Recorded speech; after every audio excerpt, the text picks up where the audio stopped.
Herkese selamlar, saygılar. Bugün her zamanki kimi Güney Azərbaycandan baxış proqramındasınız. 102-ci bölümdəyik. Hər kəsə ki proqramımızdadır və sonra da baxacaqdır. İndidən salamlarımızı, saygılarımızı və sevgilərimizi sunuruq. Biz proqramımızda Güney Azərbaycanla ilgili, Güney Azərbaycanın milli hərəkəti ilə ilgili və həm bölgədə, həm dünyada hər nə ki bizi siyasi olaraq, ictimai olaraq hər türlü ilgiləndirir, onu ələ alırıq. Bu ona görədir ki, Güney Azərbaycanlılar İran işğalı altındadılar. Yəni xəbərlərini İran-Fars filtrindən keçmiş olaraq alırlar. Yəni hətta mən yəni bunları araşdırıram, görürəm ki, hətta istəyirlər məsələ deyəlim ki BBC-dən İngiltərədən. Təbii ki BBC İngiltərənin İngilistanın milli mənfəətlərinin baxış açısından xəbər yayır dünyaya və heç zaman və əsla Güney Azərbaycan milli mənfəətlərini nəzərə almaz və onun da işi də deyil. Yəni öyle bir intizar da yoxdur ondan. Ancaq o şeyin əski bir istimari bir işğalçı bir dövlət indi də yeni istimari bir sistemlə başlayıbdır. Yəni bir sürədir. Bu İngiliscə, yəni mən BBC-ni deyirəm, ona görə deyirəm. Yoxsa öbürlər də var. Bunun hər dildə təqribən, illa da ki Orta Doğuda, Xəbərmiyanədə hər dildə bunların proqramları var. Təbii farsısı da var, türkçüsü də var, hər türlüsü. Mən bir saniyə Sayın İnsaf Ali bəy. Mən bilirəm ki, əgər mənim dediyim doğru deyil, yoldaşlar onu desinlər bana. Bilirəm ki, Güney Azərbaycanlı... Umarım ki bu səfər doğrudur. İnsaf Ali bəy, sizi xoş gördük. Bu şeyin, Azərbaycan bayrağının hilalı bu tərəfədir. Ha, bu tərəfə. Baxın, Gene o tür kamerada beləsi olur. Mən indi onu gərək...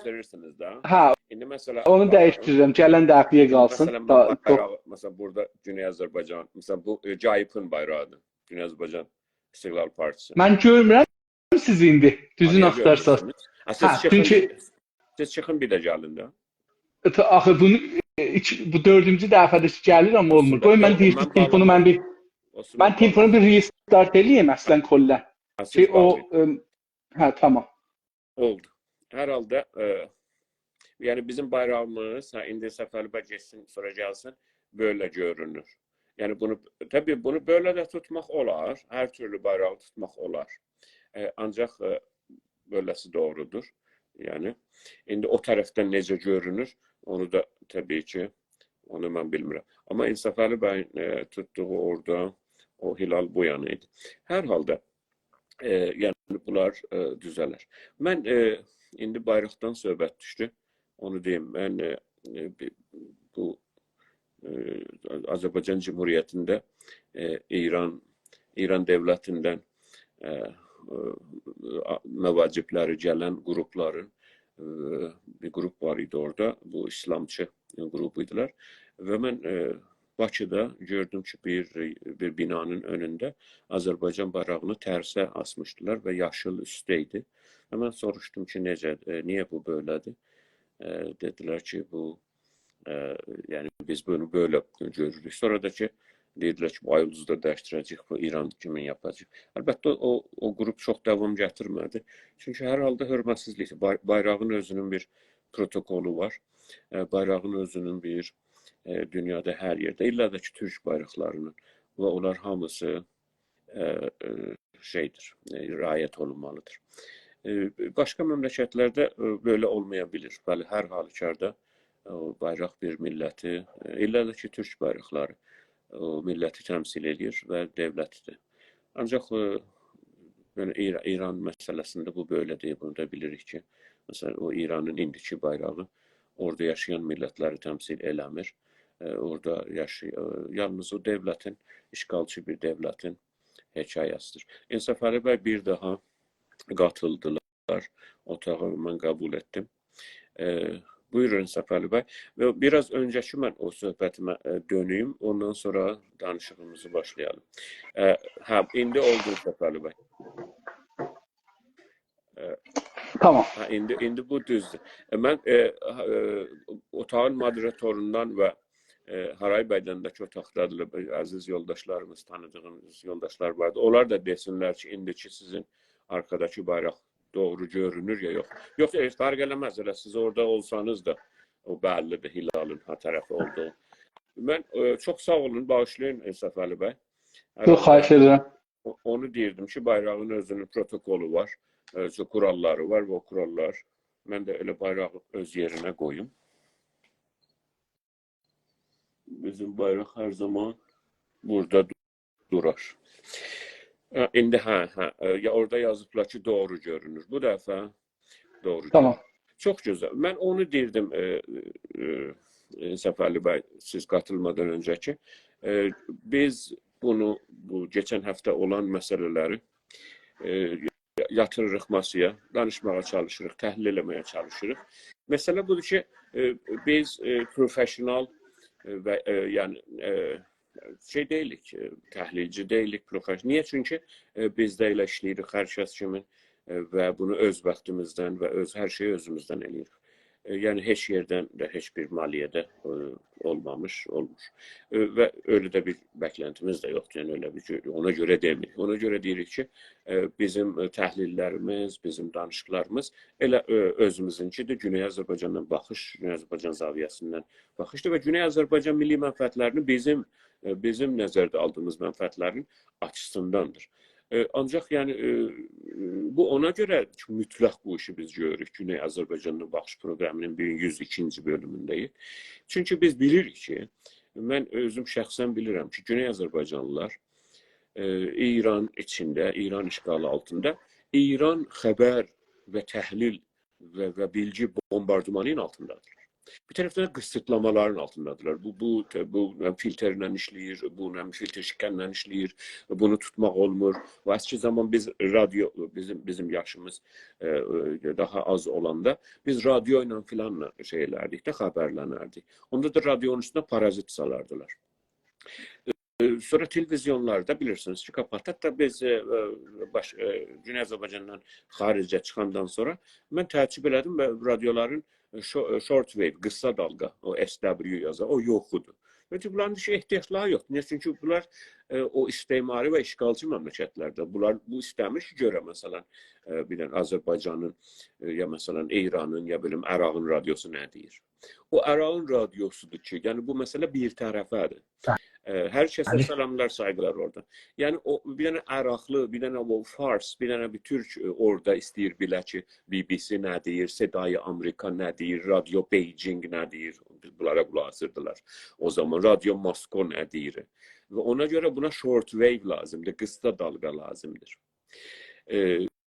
Ancaq yəni bu özü də o istimari və işğalçı o güc ilişkiləri ki, mən hər zaman işarə edirəm və ona dərin inancım var, onun içindədir.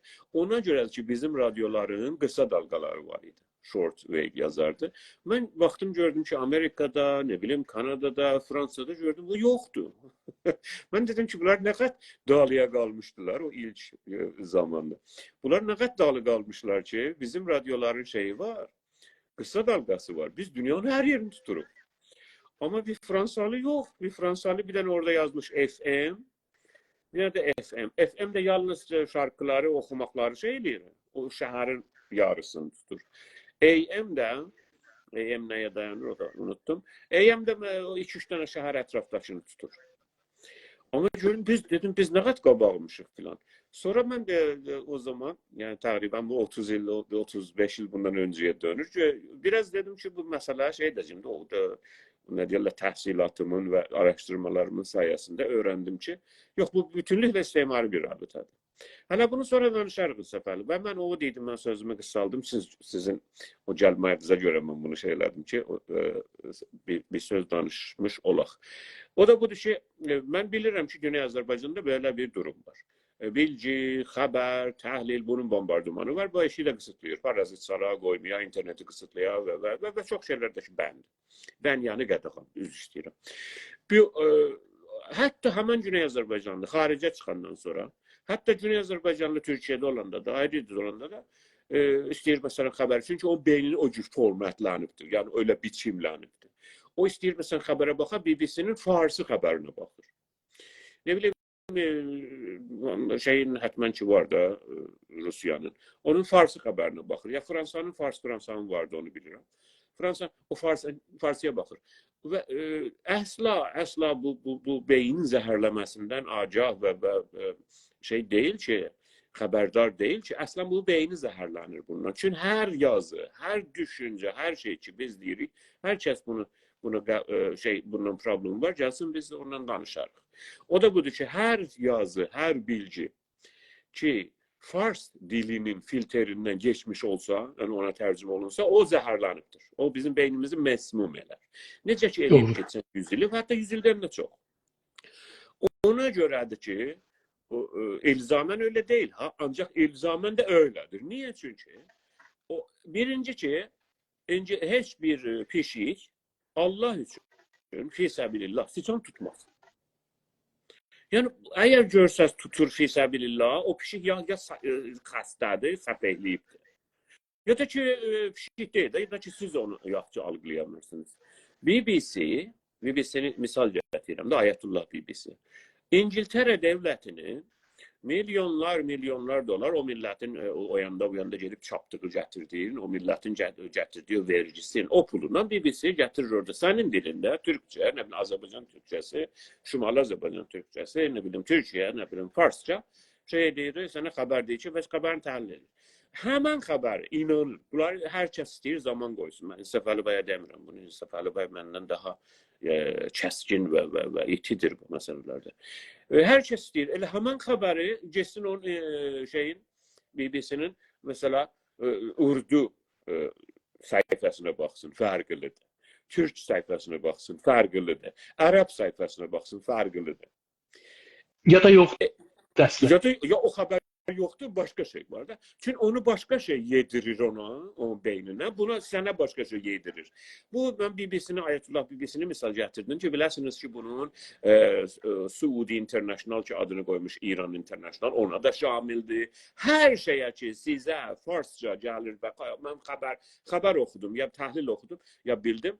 Bu İranın zibilləri ki dökülüblər eşkənlə Möhsün Sazqarası buradan tutdu, nə bilim, adlarını mən elə Möhsün Sazqarı yadıma gəldi, ona görə deyirəm yəni, ilzamən oldu. Və baxın təhlillərdə, Almanda, hər yerdə bəlli təhlilcilər tapırlar, gətirirlər.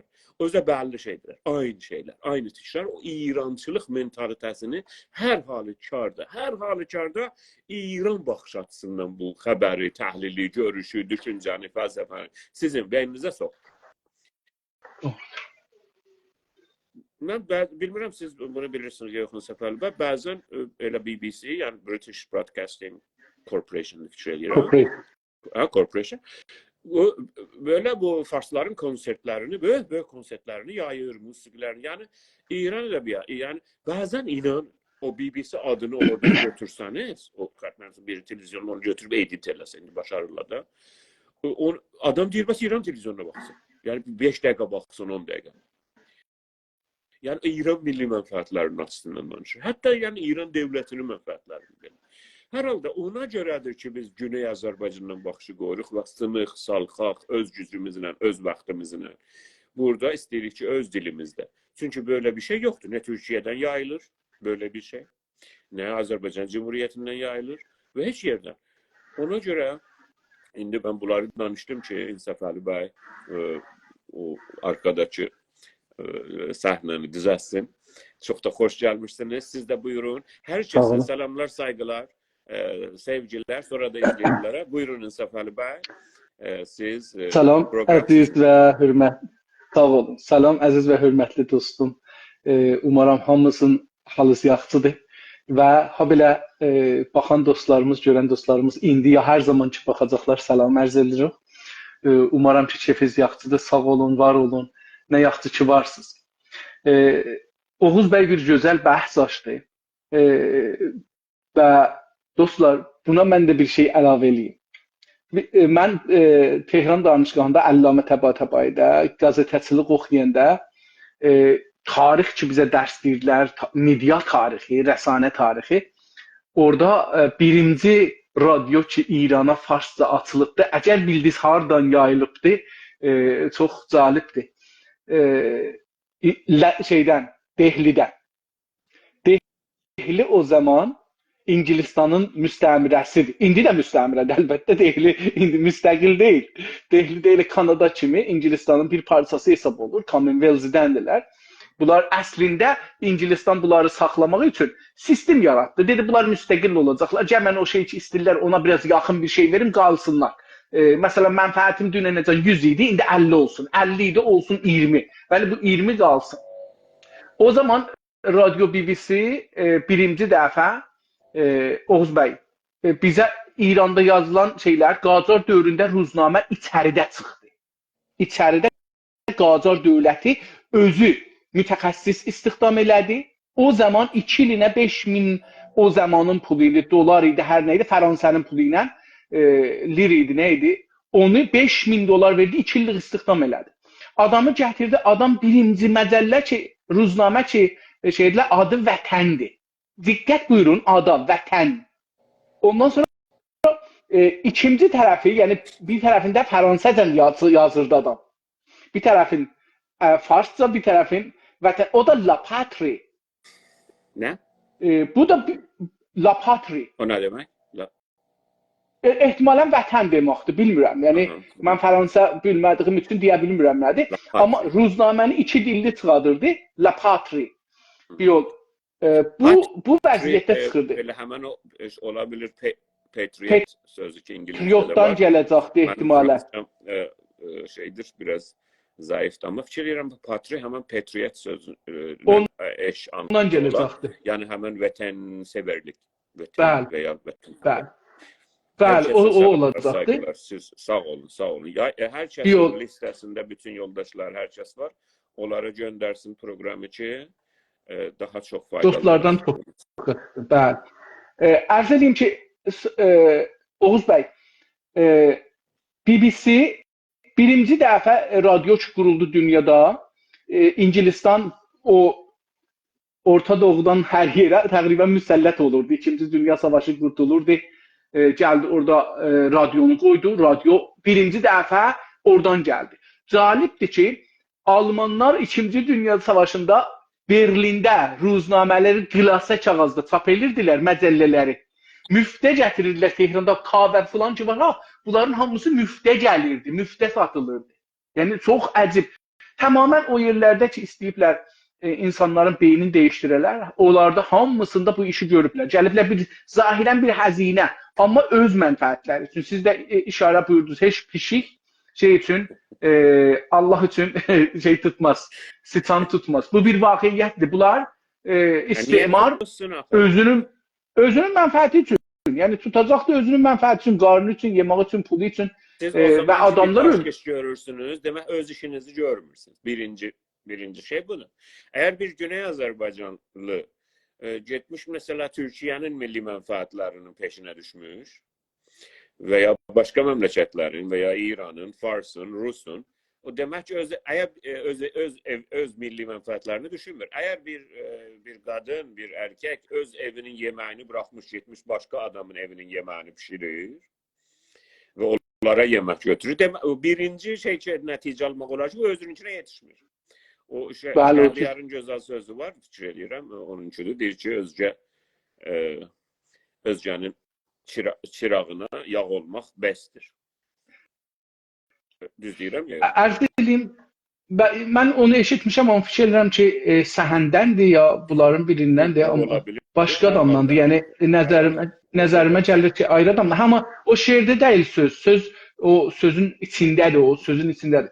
Oğuz bəy, bilirsiniz, bu, siz əgər diqqət eləsəz, Cəlal Əhməd bir kitab yazdı. Qərbzədəci.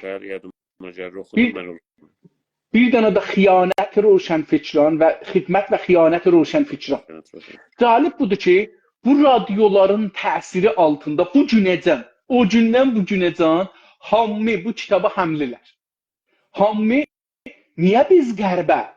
Niyə? Çünki siz o zaman ki bildiniz nə getir qərbidə, nə getir sizin başınıza, beyninizi, nədir bunlar kanalizə elirlər, nədir sizə məlumat verilir. Baxın, məsələn bizim insanların hamısı İngilisi dilini sevir. Avropanı sevir. Bu həmən o güc münasibətləridir. Bunu İstəyirəm onu deyəm. Məsələn, Çin indi güclənir, heç kəs ona əlaqəsi yoxdur. Ya o birisi şeylərə. O da zamanında olacaqdır. Amma niyə? Çünki indi feylən Avropa güclüdür, Amerika güclüdür. Onun miqyası gəlir. O qədər o dili sizə təbliğ edir, o qədər oradan sizə gözəl təsvir verir ki, siz özünüzdən nifrət edirsiniz. Öz dilinizdən nifrət edirsiniz. Öz varlığınızdan nifrət edirsiniz. Məsələn, Qacar dövründə baxsınız, onlar gediblər xariciyə qeyriblər. Hamısı gəlirlər, xariciyə şiftə olurlar, yəni aşiq olurlar. Özlərindən zəhlələri gedir. Niyə? Çünki beyin yıxanır. Siz gördüyünüzü, baxdığınızı, eşitdiyinizi baxmırsınız ki, bu hardan gəlir. Baxmırsınız ki, məsələn, mən keçən cəlsədə ərz elədim. Məsələn, müsəlmanlar niyə müsəlman məmləkətlərə pənahəndə olmurlar? Gedirlər, pənahəndə olurlar Fransaya, İtaliyaya, nə bilim, Amerikaya, Kanadaya. Buna görə ki, bilir ki, sabah buranı vuracaqdır. 5 gün, 10 gün sonra buranı bombardıman edəcəkdir. Müsəlman da insandır. Yoxdur. Çox sağ olun. Qoymaz o. Bizim sağ olun, var olun. moderatorumuz o qədər bizdən, məndən yəni ən azından. Biz deyəndə mən sizi şey etməyim. Məndən daha bilgili. Əlbəttə, mən də unutmuşdum. Bulut Qaraçoğlu'na olduğunu, özgə çırağına yağ olmaq bəsdir, yox, bəsdir. Onu oraya yazdılar, sağ olun. Mən Bulut Qaraçoğlu ilə çox xatirələrim var şəxsi olaraq. Və mən də Bulut Qaraçoğlu'nun özündən, öz o huzurunda oturduğumdan çəkdiyim şeylər var. Zəbt elədiyim səslər var. O zaman o şeir oxuyubdu, mən onu o zaman kasetə çəkmişim. O fəqət məndə var dünyada, yəni. Onu bir zaman yoldaşlarım biri şeye çəkməlidir, götürüb qoymalıdır başqa bu yeni sistemlərə. Çok sağ olun İnsaf Ali Bey. Böyle program böyle başladık. Buyurun biz indi yarım saattir biz danışırıq. Hemen bazı olayları hemen ele alalım ve sonra gene de onlarla ilgili danışalım. Buyurun. Tamam. Arz edim ki, mesela biz bu günləri gene rəisi məsələsi var. Gene Əhmədinəcad məsələsi var. O? Öldü ama onun ölümünün hala etkisi var. Əhmədinəcad bir gözəl söz deyibdi. O mühümdür. Eyni halda Təbriz Universitetində öğrencilerimiz bizim Təbriz Üniversitesi danışgahında şadlıq elirmişlər, şənlik elirmişlər bu adamın öldüğü üçün. Bunları dəstə-dəstə danışgahdan ixrac elirlər. Çünki onlar istəyirlər deyəl 12 milyon adam gəlmişdi, bundan ötürü şəxsiyə gedirdi. Özlərini vururdular. İndi tələbələr ki o Təbriz danışgahında var idi, onları ixrac elirlər. Bu önəmlidir bizim üçün. Milli hərəkət üçün məncə önəmlidir. Her zaman ağırdı, baskı her zaman vardı. Sizin görüşünüz nedir bu barədə? Bu tərəfində deyim, ikisini bir el yax sonra. Bunları gərək nəzərdə alada. Təhsil haqqı, ondan sonra da yaşam haqqı, su haqqı, bunlar hamısı bir işğalçının bizim yazılarımızda var ki, mən də əslində şey etmişəm, Birləşmiş Millətlərin çıxardığı qərarlara ki, işğal edənin vəzifələri nədir? Aynən belədir. Yəni, işğal nə demək? İşğalın tərifi var. Mən yoldaşlar istəsələr Facebook'ta varımdı. İşğal ne demek? Yani işgalında şimdi mesela bir memleket, mesela Rusya şeyi işgal etmiş. Ukrayna'nın bir bölgesi işgal etmiş. Onun tarifi var işgalın. Ona göre biz açıkça deyirik Güney Azərbaycan işgalatı için aynı tarife düşür. Ondan sonra işgal edilenin şeyleri var. İnsaf Ali Bey, vazifeleri var. Vazifeleri var. İşgal olanın da şeyi var. Hakları var. Zindan siz bilirsiniz, siz azad memlekette yaşıyorsunuz yani nispeten. Burada biri bir suç işlemiş, sanıktır. veya suç işlemiş məhkumdur. Onun öyle məhkum oldu da filan suç işlemiş, mesela 5 ildə qalacaq zindanda. O anlama gelmez ki, onun insan hakları ardından getdi. O anlama gelmez ki, ona su verməyək, onu dövək, onu sövək. Yox, onun insan hakları yerində bilirsiniz ki, o tutanın da o zindan tutanın o sistemin vəzifələri var və onun da hakları var. O cür onu demək istirdim ki, indi burada Güney Azərbaycanda İran əskəri, İran qəza sistemi, İran yəni qəzavət sistemi, ədliyyət sistemi və bütün eğitim sistemi hamısı onların əlindədir. Yəni işğalçının əlindədir. Onların vəzifələri var. Yəni biz hər zaman bu savaşı aparacağıq. Ancaq onların vəzifələri var hali hazırda və eğitim də onlardan biridir. Buyurun, mən sizdən eşitmək istəyirəm. Çox sağ olun. Ərz edeyim ki, Güney Azərbaycanın yeni nəsli, mən 5 nəslə bölmüşəm. 3 nəsli məncə hədəri olacaqdı, gedəcəkdi. Onlar da pan-İranistlik mənim yaşımdan, mən özüm də onların içindəyəm, yəni. Cənabınızı və bir teydadı istisna eləyərək. O 3 nəsl öləcəkdi. Yəni onları gərək gözləyək, onlar ölüb gedələr. Ta bu yeni nəsl eləyə bilər ki, burada bir düzəməlli fikrindən gələ üstə. O üstdəki nəsli tormuzdur. Yəni bizim nəslimiz, bizdən üstdəki nəsillər tormuzdular yeni gələn nəslə. Hər halda bu yeni nəsl deyir ki, Azərbaycan işğal olubdur. Mən İranı dövlət tanımıram, millət tanımıram, vətən tanımıram, qəbul eləmirəm. Bunun adamı ölür, mənim adamım deyil. Bunun üçün hər kəs ölürsə, hər kəs, Türk ola, Ərəb ola, hər kəs ola, Bəlut ola, hər kəs ola, bunun üçün, bunun sərbazları və torpaqları üçün, İran adlanan coğrafiya üçün, ya adlanan siyasi hakimiyyət üçün ölürsə, mən bunu qəbul eləmirəm. Mən bunu şəhid qəbul eləmirəm, mən bunu əzadarlıq da eləmirəm. Mənə cəşn tuturam, çünki mənim düşmənimdən hər kəs ölürsə, mənim nəfəmədir. İranın rəis cümhuru ölübdür, o farsların və dünənəcəndə hamı onun əleyhinə idi. İndi onun bir dana təbliğatından, filanından, bəhmandan istəyirlər ondan bir qəhrəman yaradalar. Bizim də cavan nəslimiz qəbul eləmir. Şənliyin eləyir ki, mənim vətənimin işğal edənlərdən biri öldü. İndi İran hökuməti nə edir? İran hökuməti təkəlliği həmişə saxlamalıdır, inhisarı saxlamalıdır. Hər şeydə inhisar. Mənim düşüncəm, mənim dediyim siyasət, mənim dediyim oyun getməlidir. Onun söyləmidir. İran onu saxlamaq üçün gəlir indi orada öğrencilərimiz deyirlər, biz qəbul eləmirik, biz sevinirik də ölübdür. Biz ağlamırıq, sinə vurmuruq, başımızı yarmırıq. Amma onlar çalışırlar, bunu görsədələr ki, yox, burada böyük bir hadisə düşüb də Azərbaycanlılar daha çox matəmdədirlər. İndi onları, o öğrenciləri tuturlar, aparırlar, onların tamam haqlarından ki, o öğrencilər özlərinə inanırlar. Baxın, biz haqqa inanmıram. Mən şəxsən haqqa inanmıram. Mən haqqı o qədər bilirəm ki, sən iradə elirsən. Mən iradə elirəm, o iradə edir, biz iradə edirik. Bizim iradəmiz nə qədərdir, nə qədər ala bilirik, bu gücümüzü o ardı, o qədər haqqa sahib. Oradan ki, bizim gücümüz yoxdur, orada da haqqımız da yoxdur. Onun haqqıdır. Oradan o yüzden o eləyə bilir. O şey ki, o emal eləyir, o şey ki, o indi güclü bizim boynumuza qoya bilir, onun haqqıdır. Oradan bu yüzden bizim haqqımız nə olur?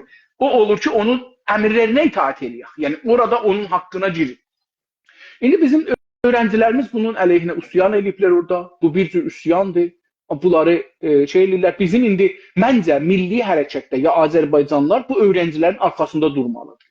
Məncə hətta əgər bunlar universitetin ixrac olursalar, indi mümkündür məsələn 5 aylıq, 3 aylıq, 1 termlik bunlar dərs oxumaqdan qadağan olalar, mən olalar, mümkündür də ki, kollən ixrac olalar.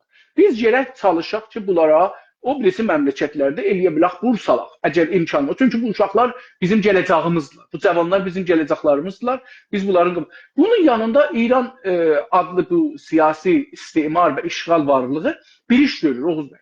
O da budur. Universitetlər, hər torpağın özündəki universitet var. Buna görədir ki, orada yaşayan insanlar gəlsinlər, burada dərs oxusunlar. Rahatça da buradan evlərinə getsinlər, kültürlə əlaqədə olsunlar. Yəni o işlədiyi sahəni eləyə bilsin torpaqlarında icraya qoysunlar. Amma İran indi neçə ildir gəlib, neçə illərdir bu işi görür. Deyir ki, yox. Hər kəs hər yerdə gedə bilər. İndi onu ki, kürdləri gətirir Azərbaycana. Azərbaycanlılara aparır məsələn Kirmana, Yəzdə, İsfahana, Tehrana. Buna görə ki, buranın evlənmək sistemin ərə getmək sistemin bir tərəfdən çevirsin, bir tərəfdən də o vətənçilik, siz o bir şey ki öyrənirsiniz danışıqda, onu əməldə işə aparırsınız. Onu öz vətəninizdə aparmayasınız. Öz vətəninizdə aparmayanda əmələn sizin beyinləriniz, savadlılarınız bağlı olur ayrı torpağa. Əgər bir dənə Türk Azərbaycandan gedirsə, məsələn, deyək Kirmana, orada dərs oxuyur, orada memarlıq oxuyur, orada mühəndislik oxuyur, orada əkinçilik oxuyur, orada başlayır bunları işləməyə, orada qalır da, düyünləndə ora. O bir də vətənə getməyi imkansızdır. Çünki orada təxəssüs alır, orada ilgiləri qurur, orada təcrübələri qazanır, orada hər şey orada görür.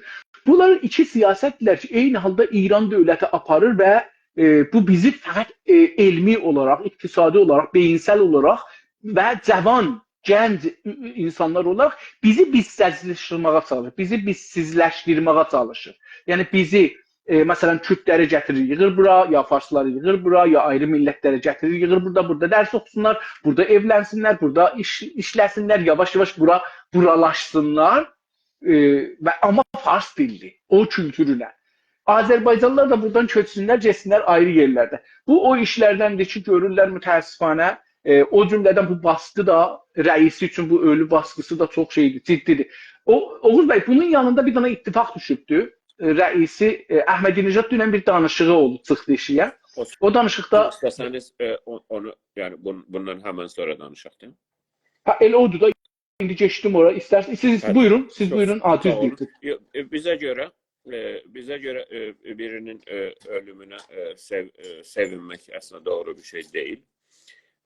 Çünki o əlbəttə mən sevinirəm, mən çox sevinirəm. Nə qədər ölür öldür. Bunların ölməklərinə mən sevinirəm. Elə biz yəni özgürlükdə danışmağın və bilgi alış-verişinin gözəlliyi buradadır ki, değişik və bəzən də hətta qarşıt görüşlər açıqca sayğı ilə ortaya qoyulur və o sonra əlverişliliyi hangisi daha çox olsa millətimizə, o daha çox işlənilir. Bir qıfıl ilə bir açar kimi. Biz də öz görüşümüzü belə bəyan edirik ki, bizə görə birisinin, heç kimsənin, yəni heç bir kimsənin heç bir şərt altında ölümünü biz şey etmirik, təcviz etmirik. Çünki biz ölümü təcviz edən bir düşüncəyə sahib deyilik. Biz həyatı, yaşamı, sevinci, rəfahı, gözəlliyi hər kəsə istəyirik. Hətta onlar ki, bizi sevmirlər, onlara da istəyirik. Niyə? Çünki biz düşünürük ki, əgər hamı, hər kəs rifahda olsa, rahat yaşasa, daha pozitiv, daha olumlu baxsa həyata, onda dünya daha gözəl olar. Biz mərcibər kültüründən gəlmirik. Biz həyat və yaşam vermə kültüründən gəlirik. Hər halükarda biz belə baxırıq ki, rəisi olmasın, dünyanın ən böyük cəlladı olsun ki, əslində rəisi bizə görə ən böyük cəlladlardan idi. Zaten indi orada dünyada ona Tehran, Butcher of Tehran İngilizcə deyirlər dünyada ona. Yəni Tehranın qəssabı. Və Butcher of Tehran. Halbuki yalnız Butcher of Tehran deyil, o bizə görə Butcher of o bölgədəki millətlərindir. Yəni yalnız farsların yox. Biz üçün məsələyə etnik baxırıq məsələyə. Çünki biz məsələyə yəni bizim baxış açımızdan baxırıq. Yəni İran baxış açısından yox. Ona görə o bizdən nə qədər öldürüb bizə birinci o önəmlidir. Və bizdən neçə ailənin bozulmağına bahis olub, onlar önəmlidir.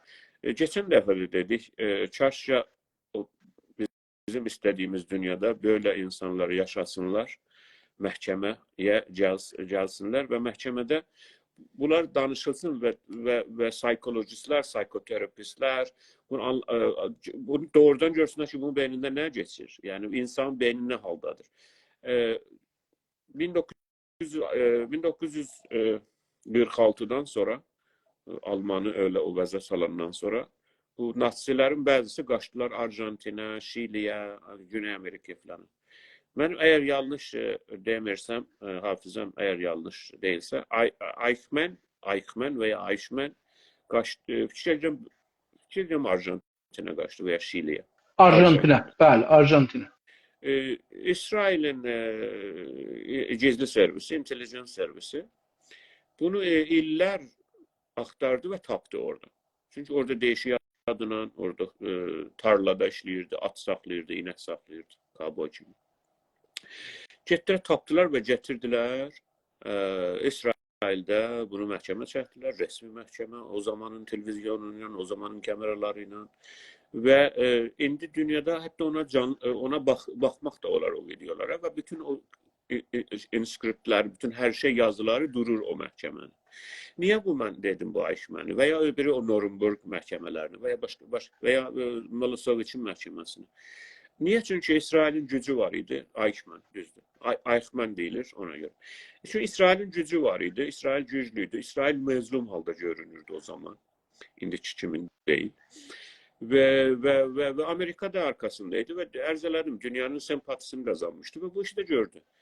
Çünkü yani aynı zamanda elə həmən intelligent gizli adamlar, gizli memurlar onu orada öldürebilirdiler. Sonunda da bu edam oldu da. O zaman edam edildiler çok memleketler. Çünkü Azerbaycan'dan gəridədirlər çox memleketler. 1918'de kadın hakları, yaşam hakkı, bunlar hamısı Azerbaycan ona göre 28 Mayda ki elə bu haftada o da danışacağıq. Azerbaycan ona göre azadlığın, insanlığın, kadın haklarının, insan haklarının ve yaşam hakkının məşələdarıdır. Öndə gedən məşələdarıdır. Azerbaycan kələməsi, Azerbaycan millətinin təmsil edən və Məhəmməd Əmin Rəsulzadə başda olaraq. Çünki 1918 sonra bunun Fransası da, Norveji de, Danmarkı da, Kanadası da, Brezili de Azerbaycan'dan sonradır bu haqlarda. İndi ben buna niye dedim? Ona göre dedim ki reisi, tabii bizdeki edam yoktu. Bizde edam yoktu. Bizim kültürümüzde edam yoktu. Çünkü bizim kültürümüz nedir? 1918'dir. 28 May Azerbaycan'dır. Ona göre geçen 35 ildə də ki Azerbaycan Cumhuriyeti kurulmuş. Bizim devletimiz görürsünüz. Edam yok. İşkence yok. Ve bütün insan medeniyetinin elde ettiği ilkeler Azerbaycan Cumhuriyeti'nde var.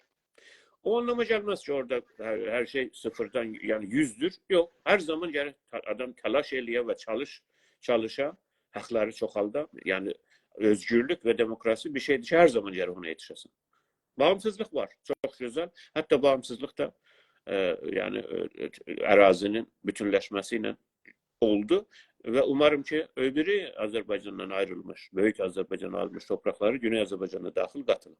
Bunu ona göre dedim ki reisini öz ne bileyim rəqibləri Xamneyi olsun, Müştəbə Xamnesi, herkes olsun biz bilmirik ki. Bu kadar gizlilikte adam öldürdüler. O indi bizim ne derdimize de biz ona sevinmeye.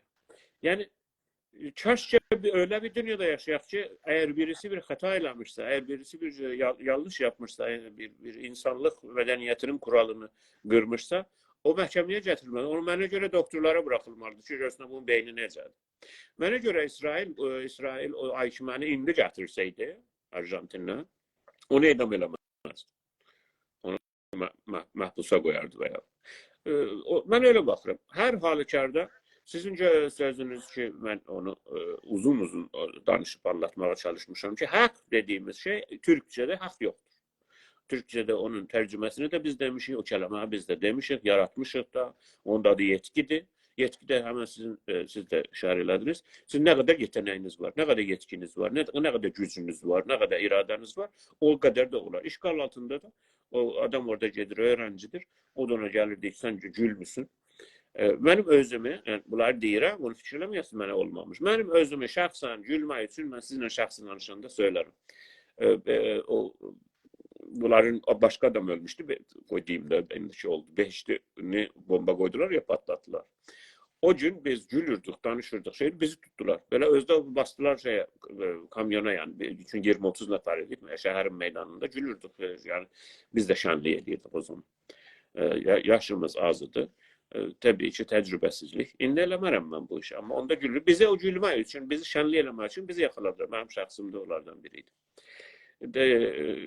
Bu yani olmuş. Mənə görə olmamalıdır. Mənə görə Oğuz bəy, indi məsələn, bilirsiniz bu bir dənə təbii reaksiyadır. İnsanlar əgər zülm görürlər, onun qabağında bunu görürlər. Məsələn, Tehranda bu şirni, qənnadi şirnisi deyirik ha, Keçbulan. Onun məsul, taavunilərinin məsulu deyibdi ki, biz neçə ildə bu qədər şirini satmamışdıq bu adam öləndən bu üzə. xəbərim var. Mənim xəbərim O var. adamı tutdular, saldılar zindana. Elə onu o ləhzə tutdular, saldılar zindana. O sözdən sonra Məsələ budur ki, biz oraya enməməliyik. Güney Azərbaycan Milli Hərəkatı önə tərəf getməlidir. Önümüz Azərbaycan dövləti göstərir. Yəni bilirsiniz, İsaf Ali bəy, mən Türkiyədə həm Çanakkale'də bu hissi etdim, həm Qallipoli'də. Orada Mustafa Kemal'ın böyük bir daşın üstündə onun sözünü bir cümlədə yazıb qoymuşlar oraya. Ki, Aznaq əsgərlərini yazmış. Aznaq əsgərləri Astraliyadan, New Zealand'dan, Hindistan'dan, İngiltərənin 100 minlər, 3-400 min yəni gətirdiyi oradadır ki, Türkiyənin işğalı. Və Mustafa Kemal'ın hamısını, Mustafa Kemal və yoldaşları və ordusu və Türk ordusu bunların hamısını öldürmüş və suya tökmüş, yəni yox etmişlər. Və orada o daşın üstündə yazır. Daş baxır dənizə. Deyir ki, siz əmin olun deyir. Astraliyalılara, New Zealandlılara, siz əmin olun deyir, sizin uşaqlarınız, çocuklarınız bizim ürəyimizdə yatır. Qonaqdılar bizə. Onlar çox belə güvənli yerdədirlər. Siz bir daha analara deyir yəni bunu, göndərməyin uşaqlarınızı Türk toprağının işğalına. Onlar deyir, onlarla bizim uşaqların, cani deyirlər də, canilərlə Məhmədlərin bizə aynıdır. Çünki burada onlar aynı yerdə yatırlar. Yəni düşünün ki, Mustafa Kemal bizə iləridir. Mustafa Kemal'ın görüşü bizə iləricidir. Biz öyle baxırıq. Biz dünyaya öyle baxırıq ki, hətta düşmanımız ki, orada gəlmiş, işgal etsin və biz onu yenmişik, öldürmüşük. Və onu gömmüşük, ona deyirik ki, o bizim ürəyimizin içində yatmış, o nə deyirlər, ruhu rahat olsun. Amma göndərməyin uşaqlarınızı Türk topraqlarına. Umarım ki, Güney Azərbaycan'da buraya yetişər. Umarım ki, Güney Azərbaycan'da bütün işgalçıları Güney Azərbaycan'ın tarixi ərazisindən eşiyə atar və bunu bizim o hangi qəhrəmanımız olacaqdı, onu aynı sözlərə bənzər orada yazar qoyar oraya ki, Azərbaycan toprağını işgal etməyə qalxmayın. Ancaq o nə nifrətlə onlara danışarıq, nə hirsinə, nə lənət oxuyarıq onlara, nə onların bədənlərinə hörmətsizlik elərik. Hər halükarda mənə görə biz ileriyə baxmalıyıq, mədəniyyətə və biz daha mədəni olmalıyıq. Çünki biz daha üstün bir ilkəyə və uyğarlığa bağlıyıq, Türk uyğarlığına. Buyurun, mədəniyyət. Gözəl. Ərz eləyim ki, Əhmədinəcadın bir cəlib sözü var. Mən dünən eşitdim bunu. Fikrim cənabzada göndərdim, amma baxdım da fikrim həttən Instagramda göndərmişəm. Çalışıram ki, indi onu tapam, buradan da yayam. Deyir ki, özləri öldürürlər, özləri də təziyə tuturlar. Bu şeyə deyir. Bu gülə-gülə deyir ki, bu rəis cümhuru və onun yanındakıları deyir, özləri öldürürlər, özləri də təziyə tuturlar. Belə bir vəziyyət də orada hakimdir. Yəni sizcə nə cür bunlar bilə-bilə istəyirlər rəis cümhur olalar? Yəni mən baxırdım, fikirləşirdim bu xəbəri görəndən bu üzə, Oğuz bəy. Deyirəm ki, Bəni Sədridən bu günəcən olan prezidentlərin heç birisi bir xoş gün görməyibdi. Hamısı məğzub olublar, amma burasına diqqət edin. Yenə də insanlar istəyirlər prezident olalar. Amma birisi daha ağıllı çıxıb da, Xamneyi özü. Bir dənə mafiya var. Bir dənə mafiya var. Mənim nəzərimə bir dənə mafiya var ki, sabitdir, hələ feylər. Hər kəs gəlir, onu götürə bilir, amma özü qalır. Bu hangi mafiyadır? Məncə dedi ki, ən ağıllısı Xamneyidir. Xamneyi də sözdə Cumhurbaşqanı olub da. O indi çox güvənli bir yerdədir. Xamneydən sonra hamısı məğzub və ya şeydilər, ya öldürülüblər, ya qaçıblar, ya hər halda. Ya da ki əslən şey deyirlər də, yəni məmnu ol, təsvir, məmnu ol, danışmaq. Yəni dünyada fəqət bir dənə məmləkət var ki, orada belə bir vəziyyət vardır ki, ən başa gətirirlər və sonra ən məğzub olurlar. Hangisidir? Siz efendim? İran da, İran. İran. Dedim ben deyirsiniz başkası da var. Yok İran. Xeyr, fəqət İrandır. Bir dənə məmləkət var ki, onu milyardılar dolar pul qoyur, insanları təbliğ filan, gəlin rəy verin. Ondan sonra bu imamı zamanı görübdü o imam. Hər şey sonra da elə ki onun dövrəsi qurtarmamışdan Əhmədinəcad küsüb gedib, Xatəmi küsüb gedibdi. Ondan sonra Haşimi Rəfsəncani küsüb gedibdi. Haşimi Rəfsəncani öldürüb. Yox, küstü əvvəl, sonra öldürdülər. Bəni Sədr əslən məcbur oldu, qaçdın yazıq. Rəcaini öldürdülər. Ondan sonra Haşim Rəfsəncani, yox, Xameneyi gəldi, Xameneyi sonra lider oldu, qaldı. Ondan sonra Rəfsəncani küstü, sonra öldürdülər. Sonra Xatəmi gəldi, Xatəmi küstü, sonra da küstü daha, qoymadılar ölələ, o hələ feylə. İlləti də budur. O Xümeyninin ailəsi ilə bağlıdır. Yəni bu mafiya bağlıdır o mafiyaya. Onlar bağlıdırlar. Əgər səhv eləmirsəm, Məhəmməd Xatəminin qardaşı evlidir Xümeyninin nəvəsi ilə, Əhmədin qızı ilə. Oradan biraz güclü, oradan oldu, diri qaldı. Yoxsa onu da öldürmüşdülər hətmən. Əhmədinəcad küstü, sonra yenə gəldi. Özü onu tam təraqla gətirdilər. Yəni Əcib dalasında durdu rəhbər, ondan ötürü sipah paslarını saldı ortaya filan, Kodutiyacan getdi ki onu işitsə getsin. Amma sonra o cür oldu. Amma yenə də indi sorun budur. Əhmədinəcad özü deyir ki, həm öldürürlər, həm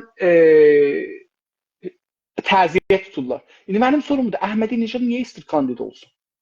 Əhmədinəcad çıxmayacaqdır. Çünki bilirsiniz, siz o riyasət cumhuri postundakı oturursunuz, orada çox daha güclü bir yerdir, yəni həmən ikinci və üçüncü yerdir də.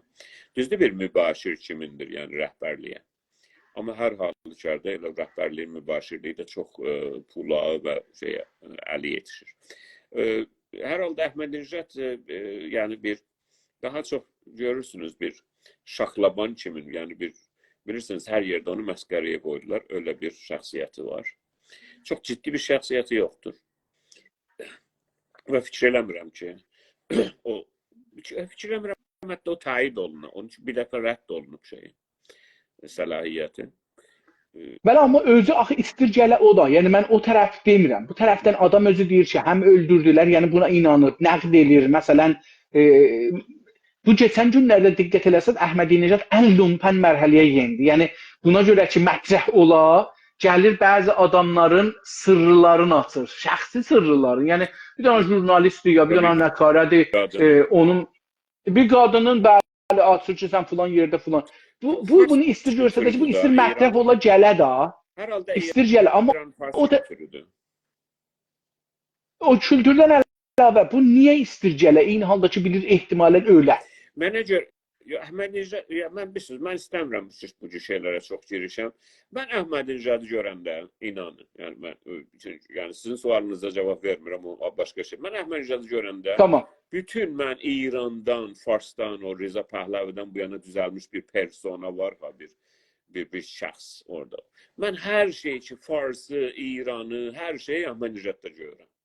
Yəni yalançılıq, besavadlıq, axmaqlıq, şarlatanlıq, ondan sonra qiyafəsindən, heykəlindən, danışığından, o rəhmsizliyi, o cibhələrdə, o sonra deyirlər, təşkirən nəymiş, o güllə vurarlar ya ölənin başına, ona nə deyirlər? O xilas vuran. Yəni böyle bir acımasız birisi, bir tərəfdə yəni, amma üzdə gələndə çox şəyyat, belə o məskərə gülüşü ilə. Mən Əhmədinecadı bir dənə İran, Fars işgal sisteminin lap belə gözəl nümunəsi görürəm. Ki bu, yəni balıq kimi bunu heç yarından tutmaq olmaz. Yəni hər nə desən, həm İmam Zamançıdır, həm Xumeyniçidir, həm Xamneçidir, həm yəni bu adamdır ki, bunun danışığı, ondan sonra Hale-i Nur da görünür bunun başında. Həm yəni Əhmədi-Nijaddan saxtakar. Ərz edirəm də bunlar hamısının bu xəsais və bu şəxsiyyətləri qoysun bir-birinin yanına. Ərz elədim. Hamısını bir dənə təmiz bir kələmə desən İranla Farsı həm milli olaraq, həm qiyafəsi, həm heykəli, həm yeriməyi, danışığı, savadı, o hiləkarlığı, yalançılığı, acımasızlığı, qanunsuzluğu, yalan danışır. Üzə baxıb, birinin gözünə baxıb yalan deməyi. Məsələn, açıqca gəlmişdi Amerikada, üniversitədə deyirdi ki, üniversitə öğrenciləri də oturmuşlar, hamısı da oxumuş. Deyir ki, bizim İranda homoseksualımız yoxdur. Hamı da gülür.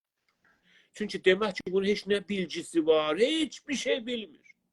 Başqa yerdə də deyir, mən ekonomi bilirəm. Başqa yerdə də deyir ki, hətta soruşurlar ki, İranda filan siyasi zindanı filan, o qadın soruşurdu. Mesela. İranda siyasi zindanı yoxdur. Zindanı yoxdur. Yox.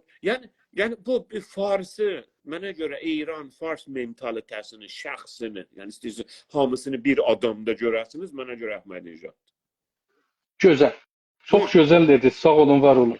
Çox gözəl, çox gözəl. Sevdim bu şeyi. Yəni üzü də, qiyafəsi də, yeriməyi də, o saxta özünü şey göstərir bəzən belə köhnə paltar girir. Hətta bir dənə əks alıb, bir dənə çoban kimi bir dənə dirəyə dayanıbdır. Çobanlıq edirəm. Yəni hamısını yığdı yer Əhmədi-Nijaddan nə bilirsən? O Farsı İranın nəqşəsidir. İranın nəqşəsini orada görürsən. İranın içi. Yəni görün biz nə başımıza kül ələnibdir keçən neçə min illik, 4-5 min illik, yəni ən azından mədəniyyətimizin gəlib. Gör, Güney Azərbaycanlının başına necə kül ələnib ki, bu cür adamlar gəlib oradan fərmandar olub, standar olub, rəsm. Yəni gör biz nə haldayıq. Yəni. Buyurun. Doğru. Doğru. Yox, doğru sözlərə nə demək olar? Yəni bunlar indi gedək o birisi məsələni danışaq. Buyurun. Bir dənə əks gördük keçən həftə gəl. Yadınızda mən də siz cənabınıza göndərdim. Buyurun. O bu Azərbaycanda bir kətdə neçə dənə qoyun mücəssəməsi var imiş. Daş qəbirlərin üstündə ya bəzi yerlərdə. Bunları sındırıblar, daşıyıblar, aparıblar. Məsələn, o daş qoçlar. Bəli. Sizin nəzərinizə, mən bunu çox ciddi bir şey görürəm. Məncə bir millət ki, özünün varlığına, geçmişinə dəyər vermir. Onu ya qaçaqçılıq edir, vətəndən çıxadır, puldan ötürü, ya sındırır, aradan aparır ki, nəyi sabit eləyir, vətəni dağıdır. Elə həman adamlar meşəsinə od vururlar, nə bilim. Sizcə vətəni kim qorur? Yəni o tarixi bir tərəfdən Riza Şahçılar, Farsçılar aradan aparır, bir tərəfdən öz adamlarımız. Burada siz nə görürsünüz? Buna baxanda bu nəxşiyə, bu şeyə insanlarımızı, milli düşüncəni necə görürsünüz? İnsanlarda əslində milli düşüncə görürsünüz? Bunlar bu çox uzun böyük bəhsdir. Mən ona görə istəyirəm 5 dəqiqədə deyəm. Siz də məni lütfən 5 dəqiqədə dayandırın. Mənim bir sözüm var ki, onu bir daha təkrar edəcəm. Mənim düşüncələrimin o başlıqlarındandır. O da budur ki, o şey ki, sən onu savuna bilmirsən, ondan müğayət ola bilmirsən, ondan mühafizət eləyə bilmirsən, o sənin deyil. Doğru. Boşuna, yalandan özü aldatma, heç kəsi də aldatma. Bizə də yalan demək ki, bura mənim şəhərimdir, bura mənim vətənimdir, bura mənim evimdir, bura mənim uşağımdır, bura yox. Sən onu mühafizət eləyə bilirsən, yəni qoruya bilirsən, o sənindir. Əgər bir şey qoruya bilmirsən, o sənin deyil. Bu bizim fəlsəfi düşüncəmizin, mənim şəxsən, binövrələrindəndir. Yəni bir şeyə o zaman sən sahibsən ki, onu mühafizət etməyə qadirsən. Əgər qadir deyilsən, hər kəs ki, bu sənin iş əlində deyil. Lazım yoxdur ki, qəbaləsi sənin əlində qalır. Bax, bu evi görürsən, bu qəbaləsi mənim əlimdədir. Kim oturur orada? Başqa adam oturur. Sənin deyil ki. Özünü ələ salmışsın sən. Azərbaycanın 7 min il şeyi var, tarixi var, 10 min il, 50 min il. Heç önemli deyil bunlar. Bu daş qoçlar da bizimdir, bax burada da budur, gətirir bu. tapırlar ya yerin altından dinozor da tapırlar çıkardılar. Bütün bunlar hiçbir önemli değil. Çünkü bunlar senin değil. Benim sözüm bitti. Niye senin değil? Niye? Çünkü sen o koruyabilmirsən. Senin bunu korumağa o bir vizaretin yoktu. Qarabağ işgal olanda ermənilərin əlinə bütün yoldaşlarımız bilirlər. Bütün onları ki bu işin içindədirlər bilirlər. Biz de zaten o millətə ki o adamları ki bilmirlər, onların işimiz yoktu. O Molla Nasreddin demişti ki, bilirsiniz mesela nədir? Məclisin yarısı demişti, ha bilirik, yarısı da demişti bilmirik. Demişti, bəs mən çıxım gedeyim için o bilenler bilmeyenlere desin. Biz de deyirik ki, biz o bilenlerle işimiz var. O bilenler de bilmeyenlere resim lütfen. Yani bir türlü biz yere o bilmeyenlere de geçer öz tarafımıza. Herkes ki bilmir ki. O zaman ki Ermeniler Azerbaycan'ın %20'sini işgal ettiler. Elə bu daş qoçlarını da qırdılar. O zaman 1992'de, 93'te, 94'te, 95'te biz elə orada bunlarla uğraşırdık bu meselelerini. Kırırdılar. Daşı sındırırdılar. Qəbir daşlarının Səfəli bəy. Qəbir daşlarındakı Türkçe yazı var idi. Türkçe işareler var idi. Alametler.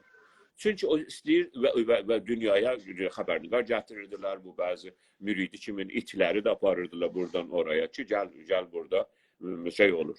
Kanada'dan 2-3 tane it apardılar bu Kanada'nın məclisindən. Müridi də daxil idi, öbürləri də daxil idi. Riza müridi nərz edirəm. O adamlar ki yaxşı eşitmədilər, bilsinlər kimi deyirəm. Ki burada Qarabağda biz seçim eləyirik, intixabat eləyirik. Siz də gəlin nazir olun intixabata. Səfəli bəy. Onlar da getdilər oraya. Yəni qırmızı özünü məsələn Urmiyalı da bilir bu adam. Durdu getdi və getdilər orada əks alırlar, video çəkirlər. Bax nə gözəldir, demokrasi yaratmışıq Qarabağda. Qarabağ demirdilər, artsaq yaratmışıq. Bax burada hər şey ermənidir. Kilisalar erməni. Biz burada 2000 ildir. İsa'dan da qabaq biz Hristiyan idik burada. Dünyanın əsas bütün hər şey Hristiyan. Türk asarı burada yoxdur. Türklər burada mühacim olaraq gəlmişlər. Türklər burada nə yaşıyor? Bura artsaqdır. Və böyle bir durum yarattılar. Güney Azərbaycanda da aynı durumu yaratmaq istəyirlər. 100 ildir. Senin kitabı da uğurluyor, aparır, kitapxana o da. Eğer bir tane kitap tapılsa ki mesela filan şairden, filan yazardan 300 yıl önce, 500 yıl önce yazılıp birinin evindeydi, onu da alarlar, pararlar. 400 yıl sonra İngiltere'de, Muze'de diyorlar, filan kitabın bir nüshası buradadır. Niye bizim kitapların, yazıların, daşlamızın nüskaları Fransa'da, Moskova'da, London'dadır? Niye onlarınki Mərakhanın içinde değil? Niye Mərakhanın onlardadır? Niye 30 tonluk daşlarımız, 30 tonluk Türk medeniyetinin daşları İngiltere'dedir, Louvre'dadır, Moskova'dadır? Bu 30 ton necə aparıblar oraya? Bunun adı uğurluq nedir? İran devleti de bu uğurluların təmsilçisidir. En büyük uğurlu Güney Azərbaycanda İran devletidir. Ki bizim daşımızı da qırır, bizim kitaplarımızda varlığımızı, bilimiz, biz üzümüzə deyir ki, sen bilgi yoktur, sen yazarı yoktur, hamısını dağıdıb. Hatta bir yerde de biri olsa gedir onu təhrif edir, o kələməni də dəyişdirir.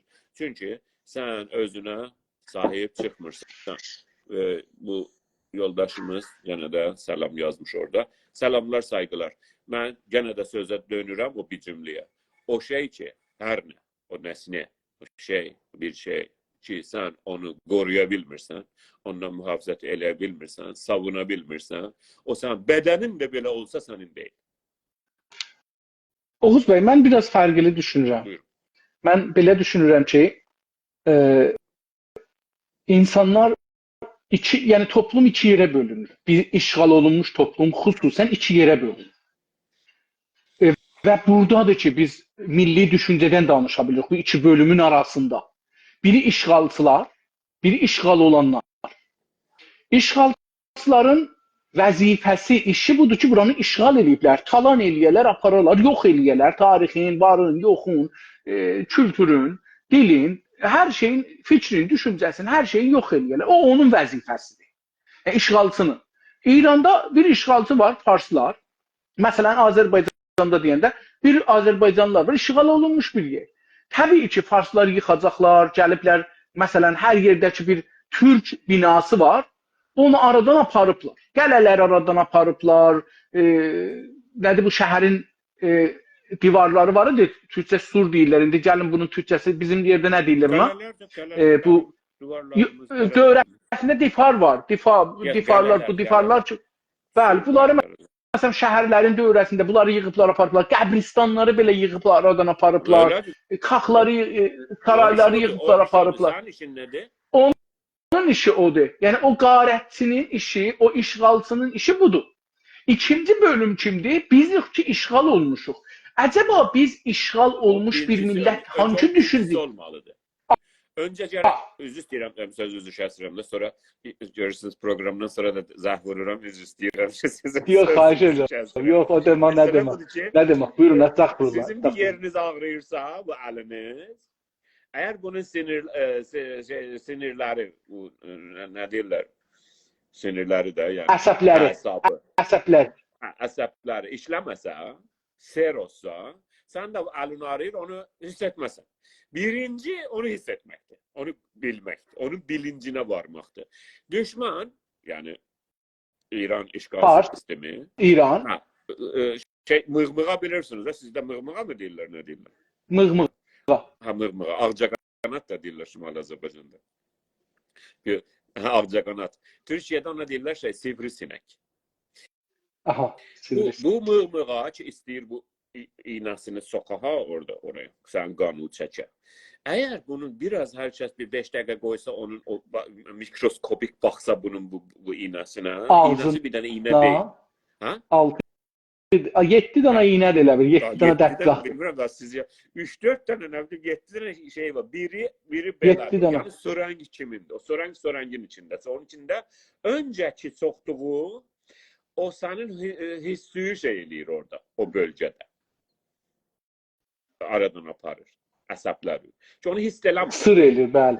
O biri belə eləyir. O biri bir şey eləyir, sən qanı şey eləyir. Yumuşaldı.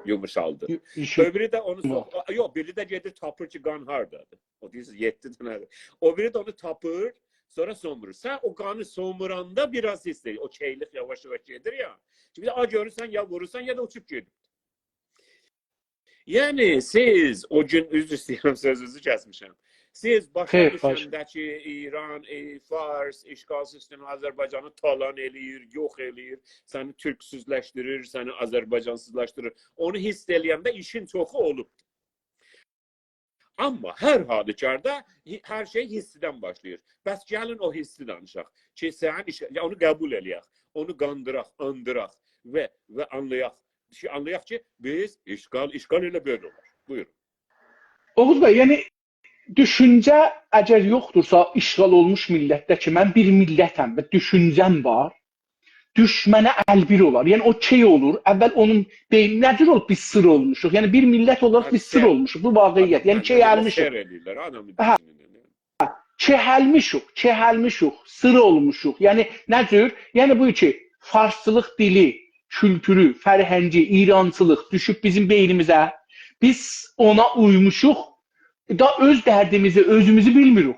Yəni bilmirik ki, bu qoşlar mənimdir, bu təpə mənimdir, bu dağ mənimdir, bu göl, Urmu gölü mənimdir, bu çay mənimdir, bu ağac mənimdir, bu canavar mənimdir, bu qurt mənimdir, bu quş mənimdir.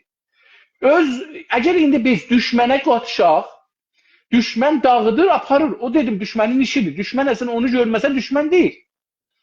Amma biz də ona əgər qatışdırıq, əlbir oluruq, bu bunu göstərməlidir ki, əvvələn bizdə milli düşüncə, vətənçilik yoxdur. Biz fürsətdən istifadə edirik, düşmənə qoşuluruq, düşmənin əskəri kimi öz vətənimizi talan edirik. Gəlirik buradan kitabları aparırıq, gəlirik yazıları aparırıq, gəlirik. Məsələn, yazılar var daşlarda, Oğuz bəy, əskidən insanlar gəlib orada bir şey yazıblar. Adamlar gedirlər, onu qazırlar, ona bir xatirə yazırlar orada. Yəni bizim bir dənə tariximiz var, gedir onu oradan apar. Bu bunu demək ki, burada milli düşüncə yoxdur, vətənçilik yoxdur, millətçilik yoxdur. Biz bunu şey eləməliyik. Birinci devlət olmalıdır. Devlət olur ki, o devləti... Oğuz bəy, devlət bir tərəfdir. Ha? Dövlət bir tərəfdir, Yox, dövlət bir tərəfdir, millət bir ayrı tərəfdir. Millət ayrılmasa dövlət O qura millət bilməz. Kim mədrəsəyə dövləti gedir, quracaq? Oğuz bəy. millət mədrəsəyə gedir, o millət uşaqlıqdan 5 Oğuz yaşından bəy, onu gözləyənmərik ki, dövlətimiz ola. Oğuz bəy, gözləyənmərik ki, bir gün gələ biz dövlət quraq, ondan sonra yox, bizim millətimiz ayrılmalıdır indi. Ayrılmalı yox, bilməli yox ki, iki dana nəsnə var, iki dana varlıq var.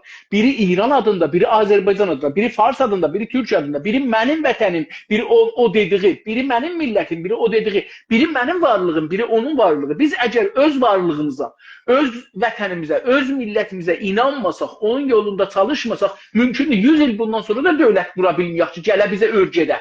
Gələ bizə təlim verə, gələ bizə vəfadarlığı örgədə, gələ bizi vətən yolunda savaşmağı örgədə filan. Biz gərək millət olaraq yolumuzu İrançılıqdan ayıraq, vətənlə hər nə o şey ki, vətənə zərər verər, hər nə. Ondan gərək yolumuzu ayıraq, gələk bir özümüz yol çizaq özümüzə. Onun üstündə biz eləyə bilək dövlət quraq sabahları. Yoxsa dövləti kim gəlib bizə quracaqdır ki?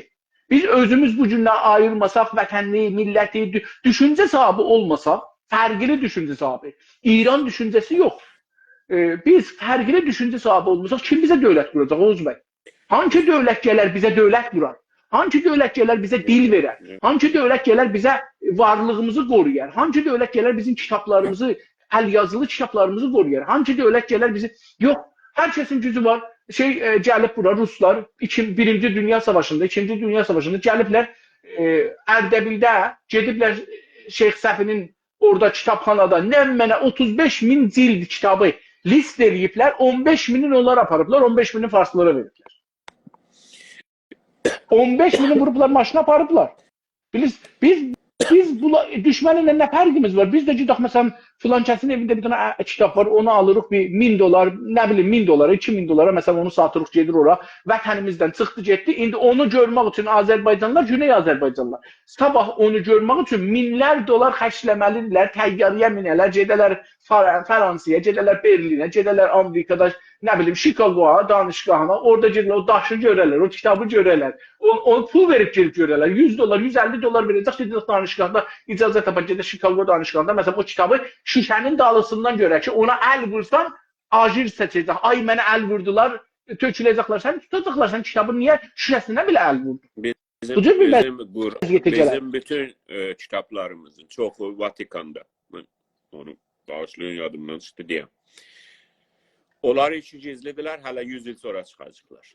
Necə ki gizlidirlər ki 100 il sonra çıxdılar, yəni yeni çıxıblar. 50 il öncə çıxıblar bəziləri. Yəni niyə görürsünüz farslar, o İran şəhrilər və İrançılar üzümüzə deyirlər. Sizin ədəbiyyat yavaş-yavaş azaldıblar. Ha, amma öncədən deyirdilər. Gənə də bəzi cahillər bəzi cahillərə deyir ki, sizin ədəbiyyatınız yoxdur, sizin heç bir yazınız yox, elminiz yox, heç bir şeyiniz yox, heç bir şey yox. Əslən, Azəri dili, Azəri yazısı yox, heç bir şey yox. Bilirsin, niyə yoxdur? Niyə? Çünki sən gəlirsən, birinin evini çalırsan, çapırsan, sökürsən, dağıdırsan, aparırsan, kitabı, mitabı, yazısı, hər nə, daşı, maşı, hər zaman aparırsan, gizlədirsən. 100 il sonra, 200 il sonra, 4, 5, 10 nəsildən sonra göstərirsən. Sonra da üzünə deyirlər, onu şəmmətət eləyirsən ki, Azəri dilinin, olan dilin ədəbiyyatı yoxdur, yazısı yoxdur, şey. Təbii ki, yoxdur. Niyə? Çünki biz göbələk kimi qalxmışıq da yerdən. Çünki işğal altındasın. Mən yoldaşlara ərz eləyirəm, onlar ki, yəni bilirlər yenə də, bayaqçı sözə dönüm. Hətmən işğala qarşı yazarları, filozofları oxuyun. Biz İnsaf Əli bəylə öncədən bunları hətta danışmışıq da, bu filozofları, yazarları. Ən böyüklərindən Frans Fanonu demişəm. Frans Fanonu oxuyun. Hər Güney Azərbaycanlı Frans Fanonu oxumalıdır. Frans Fanonun düşüncələrini. Çünki şiddətlə anti-istimari və anti-kolonial bir filozofurdur və filozofdur. Ancaq bizə durumumuza bətərdən onun düşüncələri yararlıdır. Mən Frans Fanonu həqiqətən, yəni 40 ildən çox, nə bilim, yəni garanti, yəni çünki onu mən bu rejim yeni başlayırdı, yəni şah zamanının sonlarından tanıyıram Frans Fanonu. Zaten elə o düşüncələr o zaman inqilabın düşüncələrinə də yiyirdi. Yəni ziddi istismari filan filan. Sonra gördük çok aldatmacaymış. Her halükarda Frans Fanon okuyun, Patrice Lumumba okuyun, anti-istismari, anti-kolonyal yazarları okuyun. Yani özümüzü silahlandırmalıyıq, bilgilendirmeliyik. Silahlandırmak birinci bilgidir. Sizin birinci Oğuz silah... bəy, burada da mən dünən gecə bir yazı yazdım. Fikir edirəm ki, cənabınıza da göndərdim, bir yazı yazdım. Məncə bir dənə şey var. Biz Güney Azərbaycana mən baxıram, İrana baxıram. Görürəm ki, Güney Azərbaycanlı da insanlardan denən ki, Kafka nə deyibdir? Kafkanın hər şeyini sizə oxuyub, oturur deyir. Çünkü o Frans Kafka'nı orada tanıttırıp da bir adam işte pesimist dedi. Aslan şeydi, mazoxist ve özünü öldürüp de orada. Ve o, buyurun, düz diyorsunuz. Yəni, baxıram, görürəm ki, məsələn, Fransənin yazarlarını tanıyır, düşünürlərini tanıyır. Çünki istemardır da. İran'ın tanıttığını tanır. İstəyirəm ərz eləyəm da. İstəyirəm ərz eləyəm ki, görürəm ki, Güney Azərbaycanda Farsın yazarlarını tanıyır. Desən ki, 5 dənə da, 3 dənə də türk yazardır. Və İnsafəli Hidayətdən bu gün soruşacağız ki, 5 dənə fars şairdir, deyərəm.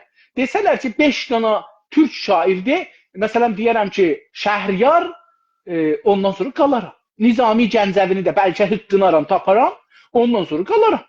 Yəni də ondan sonra, niyə? Nədən məsələn biz Amerikalı yazarları tanırıq? Bəzilərini, heç olmasa bəzilərini tanırıq, demirəm hamısı. Fikir adamlarının bəzilərini tanırıq.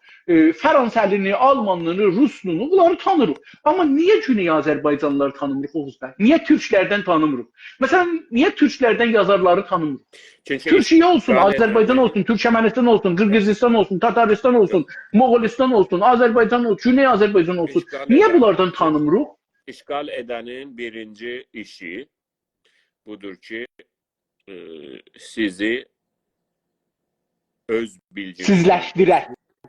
Sizi öz geçmişinizden, özünüzden o alienasyon derler da bunun alienation.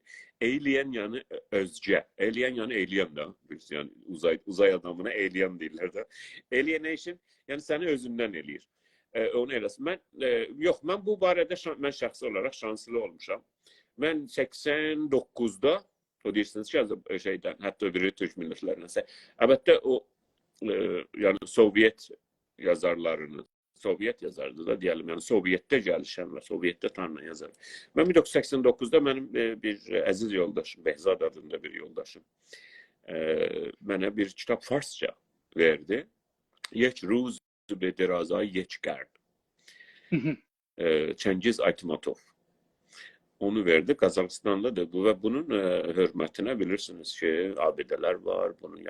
Bunu çok hürmetli ve çok yani büyük bir yazardır. Hem roman yazmış hem yani fiction ve başka şey. Ben bu kitabı o zaman 89'da okudum. 89'un sonlarında. 1989'da yani İran tarihi yok. 89'da olar yani 35 yıl bundan önce. Farsçasını. Sonralar geçti fikir ediyorum 5-6 yıl bundan önce de dedim ki onu bir de okumalıyım. Ama kitabı tapabilmedim. İngilizcesini tapdım, okudum. Ve ben mangut sözünü ki bazı yoldaşlarımız mangurt da deyir, oradan öğrendim. O zaman o sözü biz herkesin her yerde işlettik, mangurt. Ki mangurt nedir? O orada ittifak düşür. O yeçruz o Farsçası yani.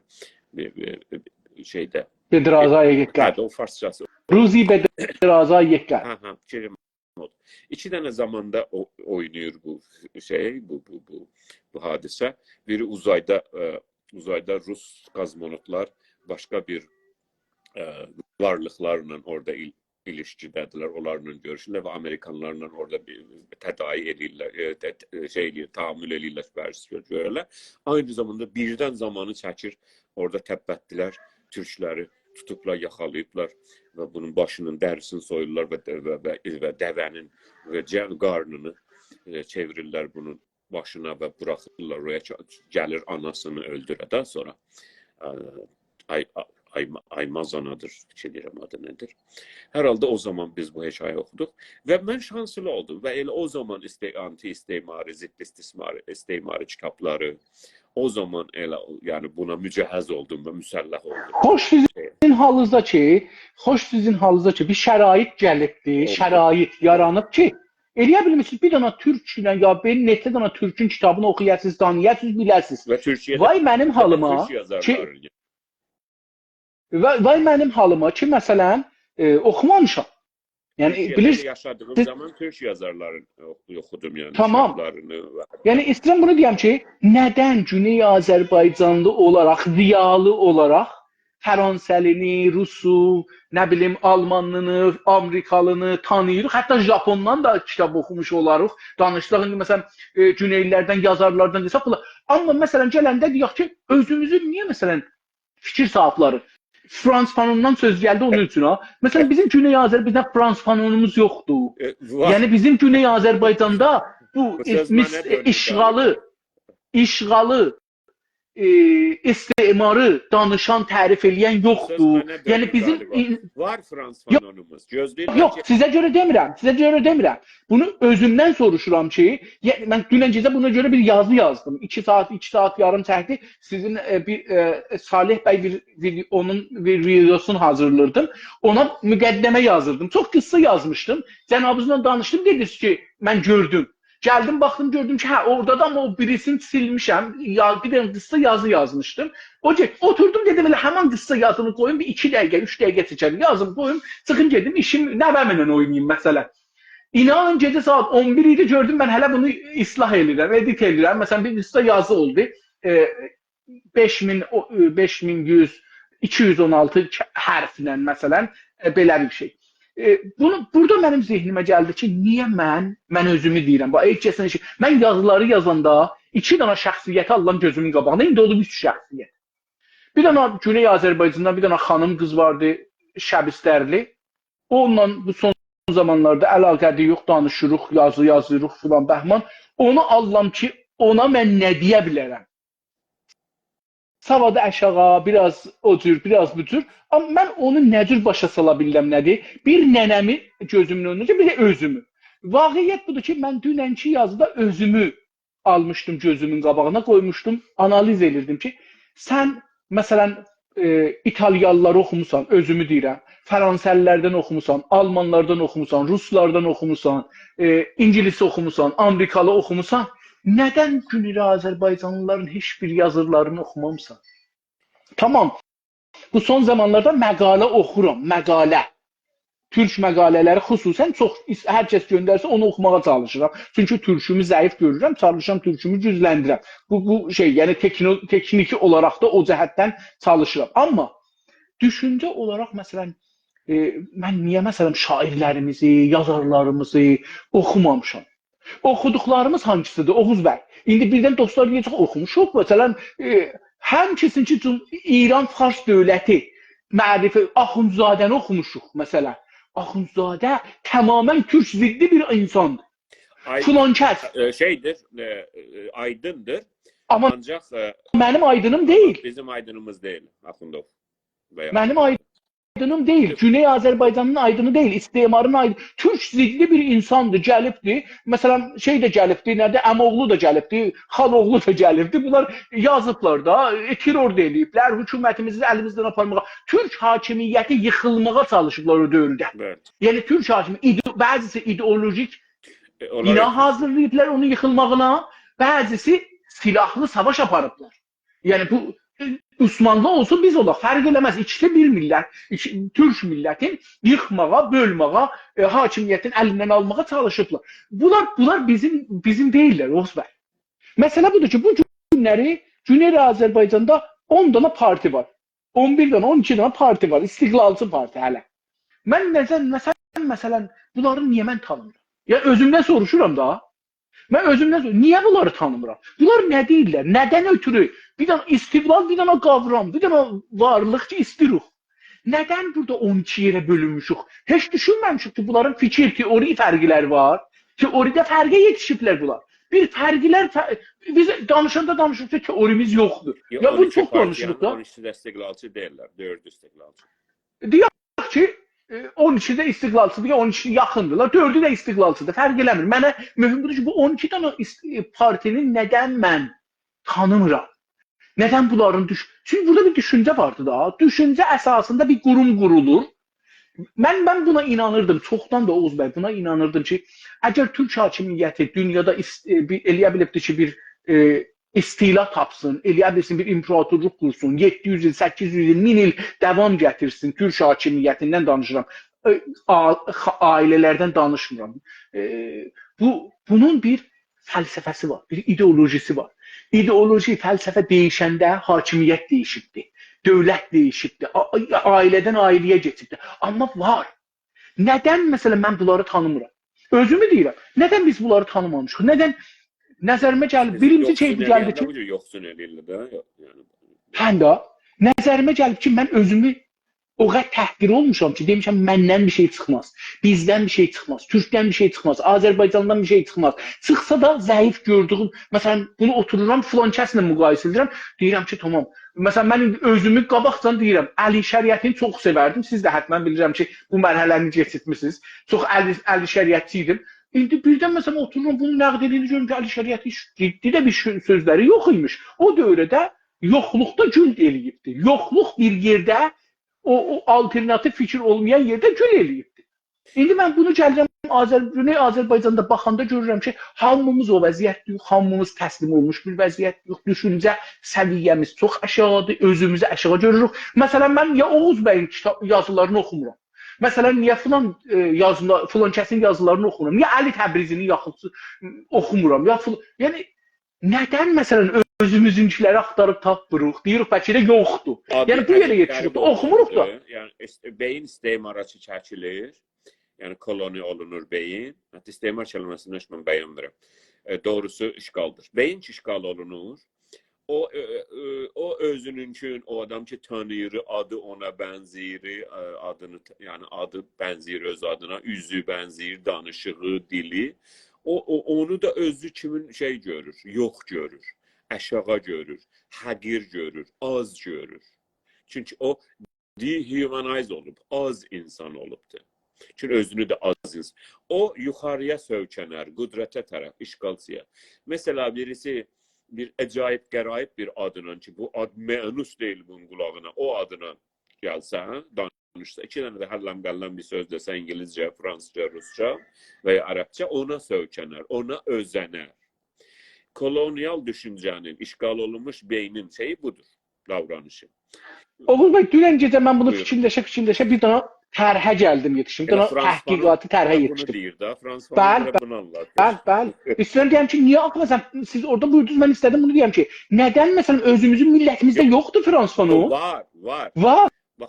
Amma biz mən də ustadlarımdan, o düşüncü ustadlarımdan biri odur da. O biri də nə bilim Paçislamon vardı da, o biri də Bulut Qaraçoğlu'dur da, o biri də Məhəmməd Əmin Rəsulzadə, o biri də Hüseyn Nihal Atsızdır. O biri də Alparslan Türkeşdir, o biri də Mustafa Kemal yəni Atatürk'dür. Yəni bunlardır da, mənim də düşüncə böyüklərim bunlardılar. Ona görə biz də bu düşüncələri gəlib Güney Azərbaycan modeli, Güney Azərbaycan dili ilə biz Güney Azərbaycanlıya deyirik. Ondan sonra da axtarır ki, bizimki hanı, bizim Frans Fanonumuz. Mesela budur ki, mən də Frans Fanon da anasından gətirməmişdir ki bu düşüncələri. Yaşadığı yazıb və o da onun da düşüncə hocaları var, onun da düşüncə ustadları var da. O da gətirib öz millətinə, yəni aynı şey ki mən görməyə çalışıram, onu eləyibdir. Ancaq çünki onun adı əlbəttə bizə lazımdır onun düşüncələri. Hala lazımdır. Bizə hər kəsin, bizə Marks'ın da düşüncələri lazımdır, bizə Hegel'in də düşüncələri lazımdır, bizə də mən oturum filosofların hamısının adını deyim, doğru gəlir. Ancaq hər halükarda birinci özümüzünkidir. Çünki mən nə iş görürəm, mən gəlirəm bu düşüncələri mən beynimdə kanalizə edirəm öz millətimizə. O Əl-Cəzairə yazıb, o biri Tunisə yazıb, o biri nə bilim işğal olunmuş Afrika məmləkətinə və ya Güney Amerika məmləkətinə. Mən Güney Azərbaycana bunlar deyirəm. Mənim də düşüncələrimin hər kəlməsi biri bundandır, biri ondandır. Özümünkindən də ona öz düşüncələrimi, özüm gəlişdirmişəm, artırıram, olur bir dənə düşüncə tərzi. Oğuz bəy, dünən mən bunu düşünəndən sonra bu bir dənə bir tərhi təhqiqatı gəldi zehnimə. Dedim, kaş mesela ben bunu o zamancı burada college'də research analizi oxuyurdum. Onda zehnimə gəliydi. Bunu orada aparaydım, təhqiq eləyəydim ki, məsələn, bu cürsü düşündüm. Acaba Türk müziki, Türk musiqisi, məsələn, Qacar dövrünün, ya üzrəyəm, Qacar dövrü dedim. Osmanlının əcib musiqi şeyi var. Collectionləri var. Çox yüzlər saat musiqisi var Oğuz bəy. Əslən mən bunu indi məsələn deyək ki, efendim? Minlər. Arz edirəm ki, mən bu Turak işinə getəndən sonra yolda qalırdım da, çox zamanlar maşın sürürəm, orada işlirəm, pul qazanam. Orada mən Osmanlı musiqisini kəşf elədim Oğuz bəy. Bunların qıssa saatı 3 saatdır. 3 saatlıq muziki qoyublar ora. Atırsan bundan 3 saat maşın sürürsən, pul qazanırsan. Dünən gecə təhqiqdə düşünürdüm ki, acaba insanlarımıza, yəni məsələn danışçılarımız, ziyalılarımız, gətirəsən ahəngi qoyasan, deyəsən cavab bu ahəngi Beethoven çalıbdır. Bunu da məsələn filan şeyx çalıbdır. Tamam, bunu da filan çalıbdır. İndi bunların adını dəyişdirəsən. O iki Türk çalıbdır, ona deyəsən Beethoven çalıbdır. O iki Beethoven çalıb deyib onu Türk çalıbdır. Görəsən ki, insanlar bunu nə cür qəzavət eləyəcəklər. Bu Türk şeydir da, muzikdir. Bunu deyəcəksən Beethoven, adam heç Beethoven bilmir ki, nədir axı. Məsələn, mən özümü deyim. Mən məsələn neçə şey, mən musiqi qulağım çox zəifdir, bəlkə çox da güclüdür, bilmirəm. Məsələn, sazı götürdüm çalanda, niyə saz mən çalmadım? Çünki o sazı vuranda mən o sazın simin özünün bir ayrı səsi var, bir anda səs verir. Mən o səsi çox eşitdim, ta o səs ki verir, adamlar eşidir, ləzzət aparırlar ha. Mən o bir səsi çox eşitdim, ona görə sazı məsələn xoşum gəlmədi çalmaq üçün, qulaq asmaq üçün çox sevirəm. Amma indi gəl bura, əgər biz gələk Beethovenin musiqilərini qoyaq, deyək ki, bunu Həsənqulu çalıbdır. Həsənqulunun da çaldığını qoyaq, deyək Beethoven çalıbdır. Qoyaq insanlara qulaq assınlar. Məncə Oğuz bəy, çünki onun adı Beethovendir, İnsanlar onu seçərlər. Çünki onu eşidiblər. O, onların güc mənbəyidir, böyükdür. Bunu bir təhqiq olaraq düşünürdüm ki, adam məsələn gələ bunu iki cürə təhqiq eləyə görə ki, insanların beyni nə cür çalışır, nə cür görür. Çox sağ olun. Halda. Təşəkkür edirəm. Hemen geçək o bir, çünki bayağı büyün biraz düşüncədən başladıq, elə düşüncə ilə gedirik. Tamam. İndi bir dənə cəlib bir şey, Oğuz bəy, Türkiyədə başlandı. Mən bunu sizə də göndərdim, amma gec idi. Bəlkə gördünüz, bəlkə görmədiniz. Amma deyim, çünki cəlibdir bizim ikimizin də maraq hozəmizdir. Türkiyədə kitabları, tarix və coğrafi kitablarında bir dəyişiklik yaradırlar.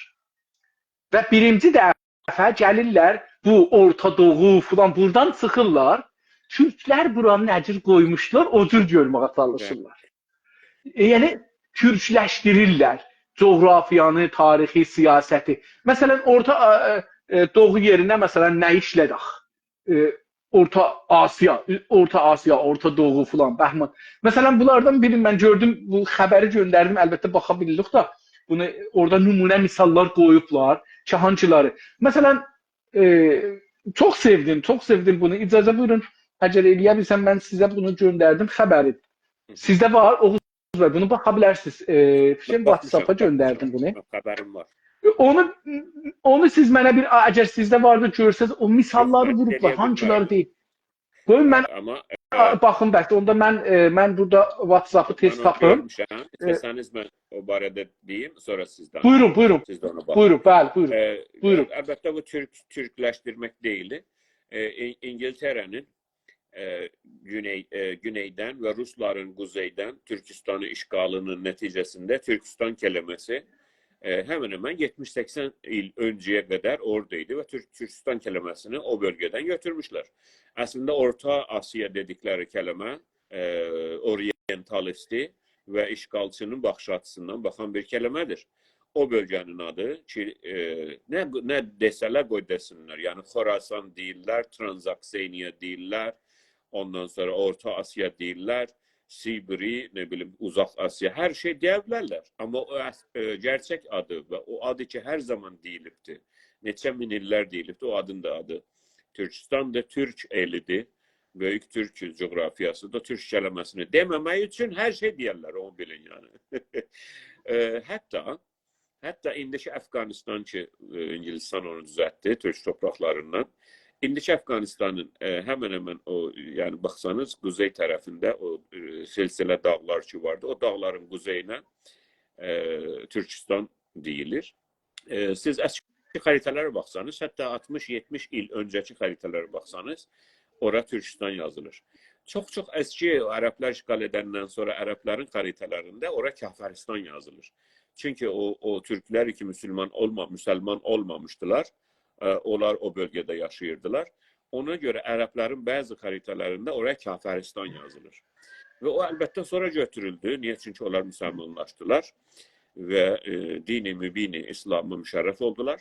Ondan sonra da oraya Kafiristan deyilmədi. Ancaq siz xəritələrə baxsanız, hər kəsin vaxtı olsa, hövsələsi olsa, o bölgənin xəritələrinə baxsa, Türkistan xəritələrinə, oraya bir sürə Kafiristan deyildi. Ancaq oranın tarixi və həmişəlik adı Türkistandır. Türkiyədə də, çünki Türkiyə də Mustafa Kemal yəni öləndən sonra 1938-dən bu yana hər zaman bütün dövlətlər çalışmış ki, Türkiyədəki eğitim sistemini Türk düşmanlığına tərəf götürsün, türksüzləşdirsin və Türkiyə Cumhuriyyətindən xaricdə yaşayan türklərdən onları xəbərsiz və cahil saxlasın. Türkiyənin qəzetlərində Mustafa Kemal öləndən bu yana qurd nişanələri götürüldü, paralardan, təmrlərdən, bozqurd şeyləri və Mustafa Kemal düşüncələri həmən azaldı. Mustafa Kemalın işlətdiyi və önərdiyi kəlmələr həm matematikdə, həm geometridə, həm o dil qurumunun, onlar hamısı, yəni Türkiyəni 1938-dən hali-hazırə qədər Türk Mustafa Kemalsızlaşdırdılar. Və bunun üzərinə, fişləməyin ki, bunu elə mən birdən bir gün qalxdım və mən bunu iddia edirəm. Bunun üzərinə doktora tezləri var məndə. Yəni bunun üzərinə, Mustafa Kemalsızlaşdırma üzərinə doktora tezləri var bizdə. O da budur ki, hər il, hər 10 ildən bir eğitim və öğretim sistemində Mustafa Kemal'ın düşüncələrini silmişlər, təmizləmişlər Türkiyədə. İlla da ki, Türkiyədən xaric, Türkiyə Cumhuriyyətindən xaricdə yaşayan türklərlə ilgili oranı, o milləti cahil saxlamaq və yoxsul saxlamaq. Türkiyə millətini Amerikaya və Batıya hər zaman özənli, hər zaman şiftə böyle aşık tutmaq ki, Amerika, Batı, Avrupalılaşalım hətta deyə kitab vardır. 1800'lerin ortaları, mən oxumuşam onu, çox balaca bir kitabdır. Almanya'da yazılmış. Çok 40-50 sayfalık kitabdır. Avrupalılaşalım diye kitap. Yani o Osmanlı'nın son illərində. Böyle bir vəziyyətdir. Yani bunu biləsiniz ki, orientalistlər Türk eğitim sistemini, Türk eğitim ve öğretim sistemine galip gelmişler. Ve geçen 20 ildə də ki, bilirsiniz və 20 ildən çox da ki, daha Ərəb milliyyətçiliyinin mentalitetine çəkirlər ki, yəni siz bir müsəlmansınız öncə, ondan sonra Türksünüz veya Türkiyəlisiniz. Maalesef vəziyyət budur və bu bizi ilgiləndirir, ona görə biz bunu danışırıq. Yoxsa bizim Türkiyənin daxili məsələləri, daxili siyasətləri əslən ilgiləndirməz. Biz Türkiyəni öz vətənimiz bilirik və orada hər zaman istiqrar və güc nə qədər çox olsa bizim mənfəətimizdədir. Ancaq Güney Azərbaycanla ilgili geçen yüzyılda və Türkistanla ilgili, Türk məmləkətləri ilgili və hali-hazırda 25'dən çox Türk Cumhuriyyətinin, Türk coğrafisində, yəni Moskvadan ta Japona qədər çəkilmiş Sibiriyyə çəkilmiş Türk məmləkətlərinin Rus əsarətində və işğalında qalmasından və hətta Çin işğalında qalmış Doğu Türkistan Doğu Türkistan'da ve Suriye ve Irak Kürt teröristlerinin işgali altında olmuş Türkmen elinde cahil saklarlar Türkiye milletini ve Türkiye milleti böyle bir cehalete uğramıştır ve sistematik cehalete. Yani Türkiye'de siz gazetleri açın, yani gazet azalmış, şimdi herkes internet şey. Ama 20 yıl önce, 30 yıl önce siz Türkiye'de 5-6 tane gazet var idi. Bunun solundan sağına taraf başlardınız. En sol. Yani Türkçe'de böyle bölünür gazetler. Nem Cumhuriyet, ne bileyim Milliyet, nem bunlar gazetler vardı hamısı.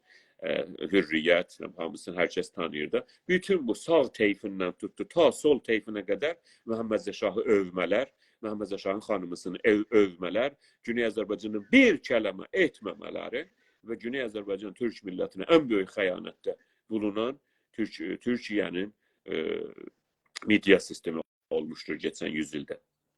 Ve öyle bunun sayesindedir ki Türkiye indi yavaş yavaş internet, o da fikirləmin ki Türkiye'de mesela Atatürk'süzleştirmek yavaşlayıbdı. Yok. İnternetin gücüyle genel bilgilendirmenin gücünün altında, baskısının altında hamı bilir işte orada Türkistan'dır. Erzəladi haritalarda da Türkistan'dır. Zaten ki hamı da Türkistan deyir oraya. Doğu Türkistan da oradadır. Ki çok büyük bölgesi de Türkistan'ın Rus işgalinin altındadır indi.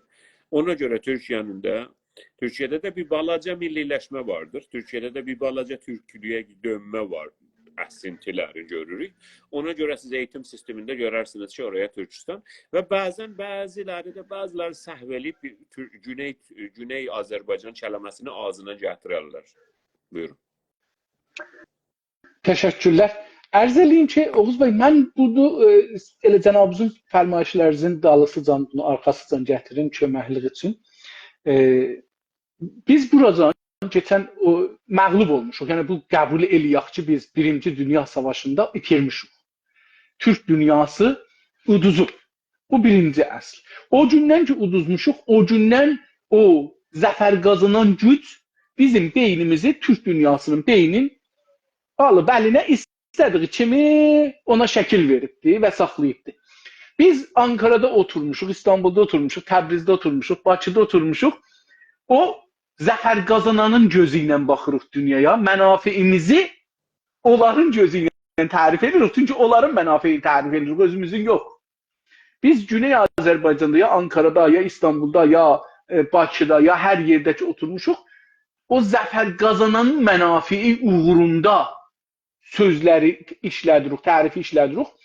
Bu ki, Türkiyədə bu təlim sistemi gəlibdir, bunları dəyişdirir və o zəfər gücünün altından çıxır. Məncə bu Bayraktarzat ki, teknolojik olaraq biraz güvən verdi.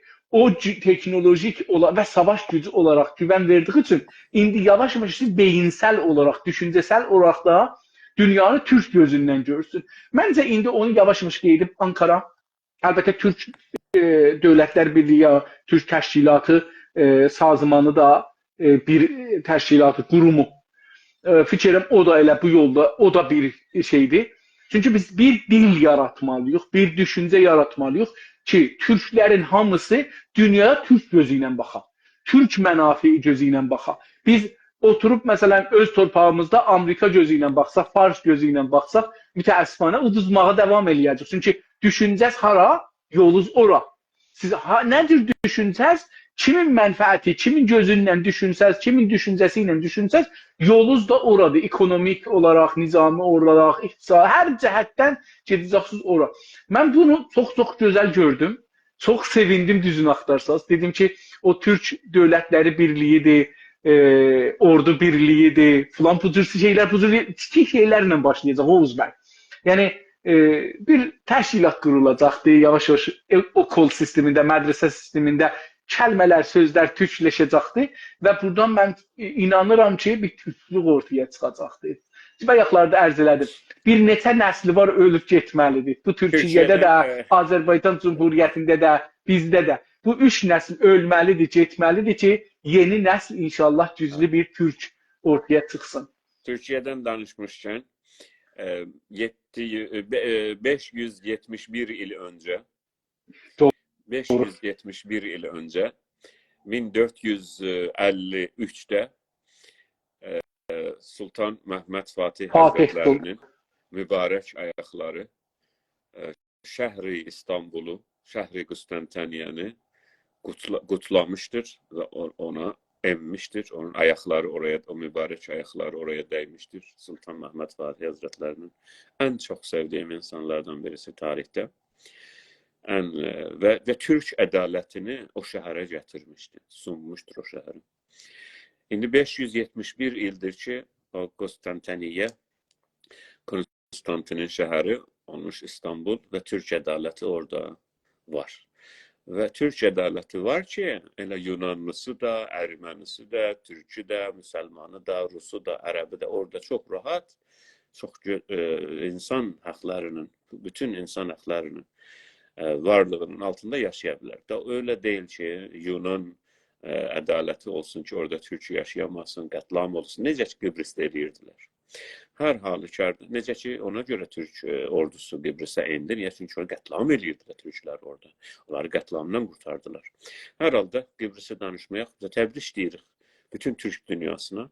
İlla da ki, Türkiyə Cumhuriyyətinə ki, Osmanlı İmparatorluğunun varisidir və Türk kültürünü o bölgədə yayanlardan, Türk ədalətini illa Sultan Mehmet Fatih'in en çok sevdiğim hem komutanlardan hem düşünce insanlarından biridir. İrade ve düşünce. Onun yanında Azerbaycan Cumhuriyeti'nin 28 May geçti bu hafta. 1918'de hem Türk dünyasında hem Müslüman dünyasında, İslam dünyasında öyle desek, hem Şərq dünyasında birinci Cumhuriyet, birinci insan hakları, birinci rey vermek. Çünkü rey vermek nedir? Ya reyyet rey mi verer? Yani böyle bir şey düşünün yani. Reyyettir. Xan olar, rəyyetin haqqı. Rəyyət nedir ki yani? Səhlə, əməllər, rəyyətdir. Yani rəyyətsən və mesela 4-5 tane kəndlərə xan gəlir, 5 tane kənd alır. O cür idi 1918'lerde. O kəndi ilə ölüm mal heyvanı ilə, rəyyəti ilə, qadını ilə, erkəyi ilə hamını aldı yani. Yani öyle alır. Yani insan hesaplansan rəyyətsin. Rüaya. Qacarlıqda öyleydi. Yani Ruslar gələndən sonra da öyleydi. Ancak 1918 bizim Azərbaycan adının dünyada parlamağının, insanlığın, qadın haqlarının, insan haqlarının o öndə gedən məşələsidir Azərbaycan adı. Azərbaycan adı ona görə müqəddəsdir. Yani dünyada mən çox müqəddəslik filan məni şəxsi olaraq tanıyanlar var. Əslən inanmaram öyle şeylərə. Mənə görə heç bir şeyin təqəddüsü yoxdur. Əgər varsa bu dünyada təqəddüs, Azərbaycan adının və məhcurəsinindir. Ki bu qaranlığın içində, İslam dünyasının, o qaranlığın içindəki qadın nedir, danışmaq nedir? Rəyyət nedir, rəy vermək nedir? O qaranlığın, o zülümatın içindən Azərbaycan gəlir, Cumhuriyyət elan edir. Məhəmməd Əmin Rəsulzadə. Təbrik deyirəm Azərbaycan Cumhuriyyətinin, millətini, dövlətini ve Böyük Azərbaycanın milletine, Güney Azərbaycan ve Böyük Azərbaycan ve bütün Türk dünyasına. Sağ ol. Mən daha belə təbrik edirəm həm bu 28 may, May ayının 28-i Azərbaycan İstiqlal günü. O istiqlal sonra əzildi, Rusların əli ilə basıldı, amma o yenə qalxdı. Yəni o idea, o düşüncəni ortaya qoyandan sonra o düşüncə qalxacaqdır. Və Türk əlbəttə ki, gərək mən belə düşünürəm. Keçən 1000 illərdə hakimiyyət qurubdu, hakimiyyəti aradan getməyibdi. Eləyə bilər, vəsətdə bir yıxılıbdı, amma düzdülübdü. Biz də elə Güneydə də mən fikirəm ki, biz istiqlalımızı alacağıq. O qutlu gün bizə də gələcəkdir. Biz də Güneyin də istiqlalın təbrik edəcəyik. Amma Quzeyə... Əlbəttə, siz çox gözəl söz dediniz, dünən ya öbürü gündən harada. O düşüncəni qoy oraya, o olacaqdır. Yəni, düşüncə qazanacaq sonunda. Düşüncə qazanacaq. Mən buna inanıram ki, düşüncə qazanacaqdır. Oğuz bəy, bir nəfər gəldi, onu tanıyırsınız, tanımırsınız. Tələb bəydir. Tamam. Ha belə, salam əziz dostumuz, xoş gördük sizi. Sağ olun.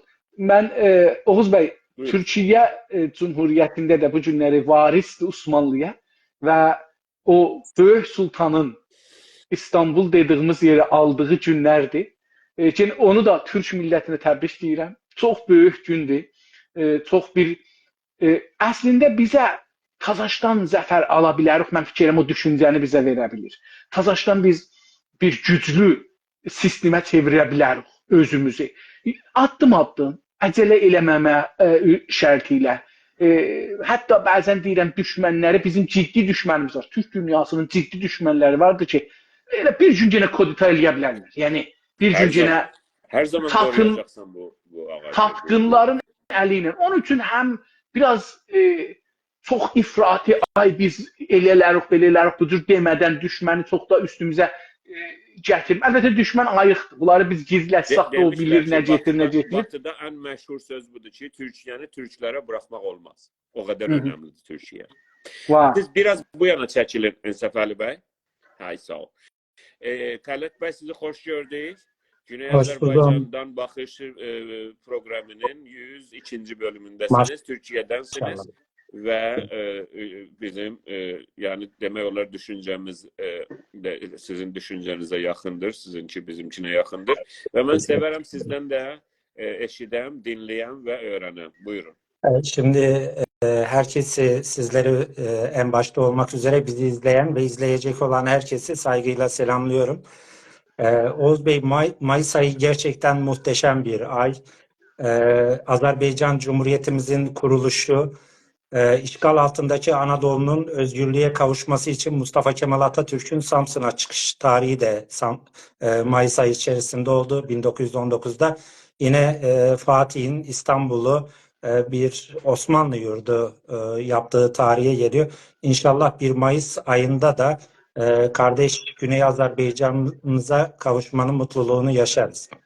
Ben izniniz olursa Sayın İnsaf Ali Bey'in düşüncelerine katkıda bulunmak ya da biraz daha ayrıntılamak için düşüncelerimi arz etmek istiyorum. Sayın İnsaf Ali Bey, ben 47 yaşındayım. Türkiye'de doğdum, büyüdüm ve Türkiye'de eğitim aldım. Ortaokul yıllarında, yani ilkokulda var bunun da, ben bir örneği açıklamak için ortaokul seviyesini örnek vereceğim. Bizde Türk tarihi diye özellikle bir ders vardı. Yani İslamiyet'ten önceki, İslamiyet'ten sonrası Avrupa tarihi, Osmanlı tarihi, ama Türk tarihi ayrı bir başlık altında bize öğretilirdi. Ben şöyle arz edeyim size, sadece savaşların oluş tarihi ya da önemli olayların oluş tarihi değil, bize Bumin Kağan'ın, Atilla'nın, Mete'nin giydiği çorabın rengi dahi öğretilirdi. Bakın buraya çok dikkatli bakın. Yani çok özür dilerim, onların sevgililerinin bile bize isimleri, tarihleri o hikayesiyle, tabii ki yazılı tarihiyle öğretilirdi. Şimdi benim ortaokula giden bir çocuğum var. O da tarih, Türk tarihi ayrı bir ders değil de tarih içerisinde Türk tarihini ders olarak görüyor. Ben ona bir gün şu soruyu sordum. Bir gün dediğimde çok yakın bir zamanda, işte sizin o övündüğünüz yeni sisteminde eğitim gören çocuğa şunu sordum. Türkler ne yaptı Orta Asya'da? Sadece bu başlığı sundu bana. Çinlilerle savaştı, kuraklık oldu, göç ettiler. Başka hiçbir şey yok. Benim çocuğum da gayet güzel eğitim alıyor. Çok başarılı bir çocuk. Yani biz 100'lük puana göre ders notları veriliyor. 95'in altında puanı yok İnsaf Ali Bey. Ve bu çocuk diyor ki Türkler Çinlilerle savaştı, kuraklık oldu, göç etti. Bildikleri Türk tarihiyle ilgili sadece bu. Bakın, ben çok değerli vaktinizi almadan bir kısa örnek daha sunayım size. Cumhuriyetin kurucusu Ulu Önder Gazi Mustafa Kemal Atatürk bu devleti kurduktan sonra bu devletin her alanda muasır medeniyetlerin üstüne çıkması için çok büyük çabalar sarf etti. Çok sayıda Türk evladını Avrupa'ya eğitim alması için gönderdi. Arkeologundan tutun da tarihçisinden, psikologundan, diş doktorundan hepsini. Çünkü sadece ülkeyi kurmak yeterli değildi. Ülkeyi kurmak için harcanan o cephanelerin sandıklarındaki cephaneyi boşalttı, içini kitaplarla doldurdu. Artık devlet kurulmuştu. Onu ileriye götürmek gerekiyordu. Avrupa'da eğitim gören arkeologlarımız İzmir'de bir kazı çalışması yapıyorlar. Ulu Önder Mustafa Kemal Atatürk de bu kazı çalışmasını takip ediyor, orada bulunuyor. Kazı çalışmasını yapan ekipler bulduğu tarihi böyle kalıntıları Atatürk'e getiriyorlar. Diyorlar ki Paşa Hazretleri işte biz Hellenizm dönemine ait işte Lidyalılara dönemine ait e, kalıntılar bulduk. Büyük bir başarı elde ettik. Mustafa Kemal bekliyor ama içinde büyük bir üzüntü var. Ve bir öfkeyle yerinden kalkıyor. Tabii bu öfkesini kimseye yansıtmıyor. Kimseyi de kırmak istemiyor. O da biliyor ki oradaki insanlar iyi niyetli. Diyor ki çocuk diyor az daha kazmış olsaydınız Türk'ün çarığına rastlayacaktınız. İnsaf Ali Bey, bize öğretilenler bunlardı. Şimdi siz vitrini anlatıyorsunuz ama dükkandaki yangını anlatmıyorsunuz. Bugün ben heyecanınızı, Türkiye'ye olan sevginizi elbette ki bundan hiçbir kuşkum yoktur. Ama bir tarihten sadece yani burada nasıl diyeyim böyle bir yani aşırı bir din eğitimine yönelip de bir Türkistan'la ona süs vermekle yeterli olmuyor. Az önce Çok örneğinde sundum. Biz devlet büyüklerimizin sırayla, kronolojisiyle her bir hikayesini anlatırdık. Ayaklarında o gün hangi kalkanı giydiler, hangi çorabı giydiler buna kadar anlatırdık. Ama bugünkü çocuklar diyor ki işte kuraklık oldu, Çin'le savaştılar, buraya geldiler. Bu çok kadar teşekkür kısır döngüyü İnsaf Ali Bey. Ben heyecanınızı tekrar söylüyorum. Bakın Türkiye'ye olan sevginizdendir bu söylemleriniz. Ama bugün sadece Türkçe yazıldı diye okursak bir kitabı, kimin yazdığına ya da menşeine bakmazsak, hangi amaca hizmet ettiğine bakmazsak, Atatürk'ü Azerbaycan'ı 500 bin altın sattı diye bir ithamda bulunuruz. Bunlara da çok dikkat etmek gerekir diye bir paragraf açtım. Sürçülisan ettim, kabul ediyorum. Ben yine de sizler çok Sağ olun. büyüğümsünüz, çok kıymetli Sağ olun Çox insanlarsınız. sağ Mehmet Bey. olun, Özürümü de sağ diliyorum. olun, var olun Xələt bəy. Görüşmek üzere. Var olun, sağ olun. Kendinize iyi bakın. Təşəkkürlər. Sağ olun. Sağ olun, sağ olun. Buyur. İnsaf Ali Bey, Sayın Məcid Bey Cavadi otaqda idilər. Mənə görə orada Sayın Döktür Əfşar orada Talas bəy İstəsələr gələ bilərlər, və üstə danışa bilərlər yoldaşlar. konular Və haqqında. otağımız bu qədər zəngindir. Çox hətta düşüncə sahibləri və milli hərəkətimizdə söz sahibləri otağımızda olurlar. Və başqa yoldaşlar ki, yəni adlarını bəlkə istəmirlər gətirəm. Buyurun İnsaf Ali bəy, həmən Oğuz bəy, iki dənə fikir edirəm ki, vaxtımız da çox azdır. Yəni keçid də əslində 2 saat oldu təqribən. 2 saatdan 5-6 dəqiqə azdır. Buyurun. Bəli. İstərsiniz bu iki dənə də qısa məsələ var. Onlar da danışaq gedək. Həmən. Bu bir dənə siz mənə bir xəbər göndərmişdiniz ingiliscə. Bu Srebrenica haqqında genosid'i rəsmiyyətə tanımaq. Tamam, onu ben 2 dəqiqə deyim, ondan sonra siz də görüşünüzü deyin. Mənim heç görüşüm yoxdur. O haqda istirdim sizi görək. Ona görə deyim, mən anlatayım, onu görərsiniz ki var. Srebrenica'da Serblar orada çoxlu Boşnalı və hətta yəni Türk kökənli olan insanları qətlam etdilər. Onların toplu qəbirləri, məzarları tapıldı sonra. Yəni o zaman da böyük cinayətlər 50 min qadına sistematik olaraq təcavüz olundu. O qadınların çoxu, bəli, 50 min qadına sistematik olaraq təcavüz olundu. Sistematik yəni əmirlə.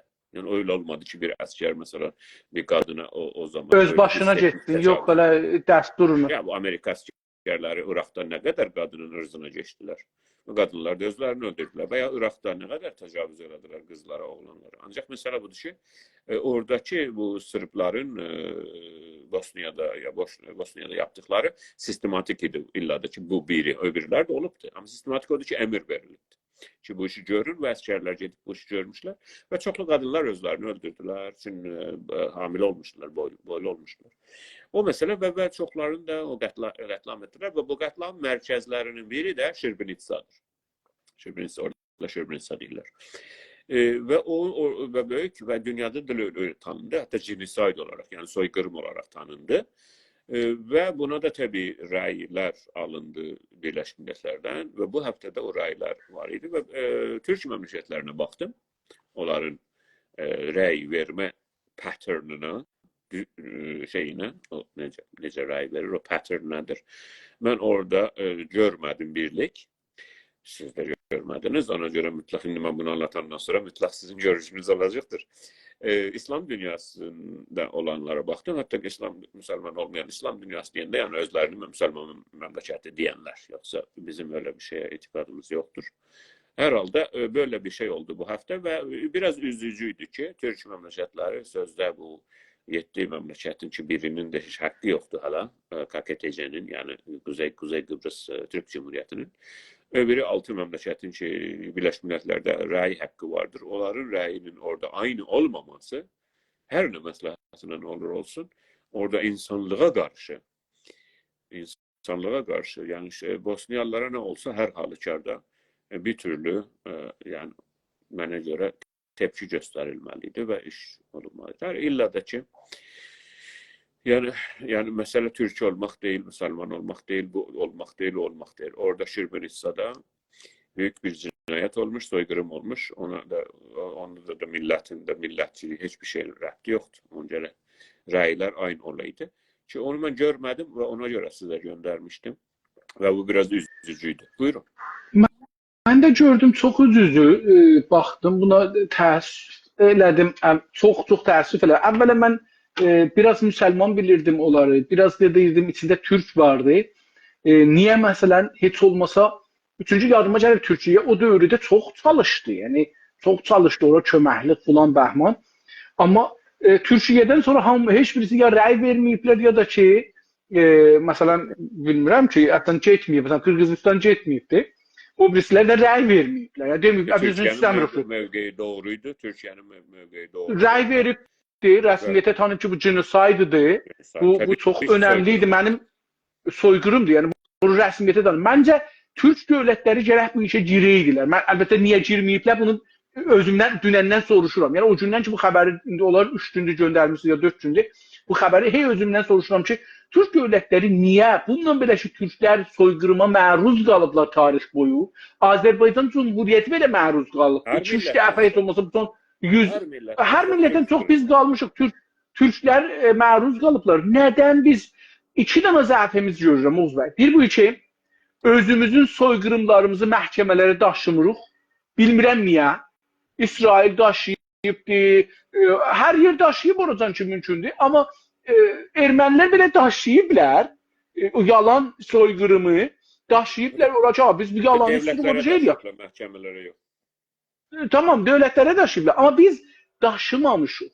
Və buna zəmin də hazır eləməmişik. Yer də hazır eləməmişik ki, məsələn bunun biz aparaq, o birisilər aparsınlar. Məsələn, əgər bu Srebrenica rəsmiyyətə tanınırsa, niyə biz özümüzü rəsmiyyətə? O bir dənə bizə hüquqi bir uluslararası bir hüquqi bir zəmin hazırlayır ki, biz də öz soyqırımlarımızı götürüb aparaq orada dövlətlər arası, məhkəmələr arası. Niyəni deyirsiniz, niyənin cavabını garanti bilirsiniz. Bilirəm, amma soruşuram. Yəni bu soru olmalıdır. Türkiye'den sonra, çünkü Türkiye en doğru mövqeyi Türkiye devleti koymuş. Bir. Türkiye'den sonra öbürü Türk məmləkətləri dediklərimiz eski Sovyet düşüncəsi.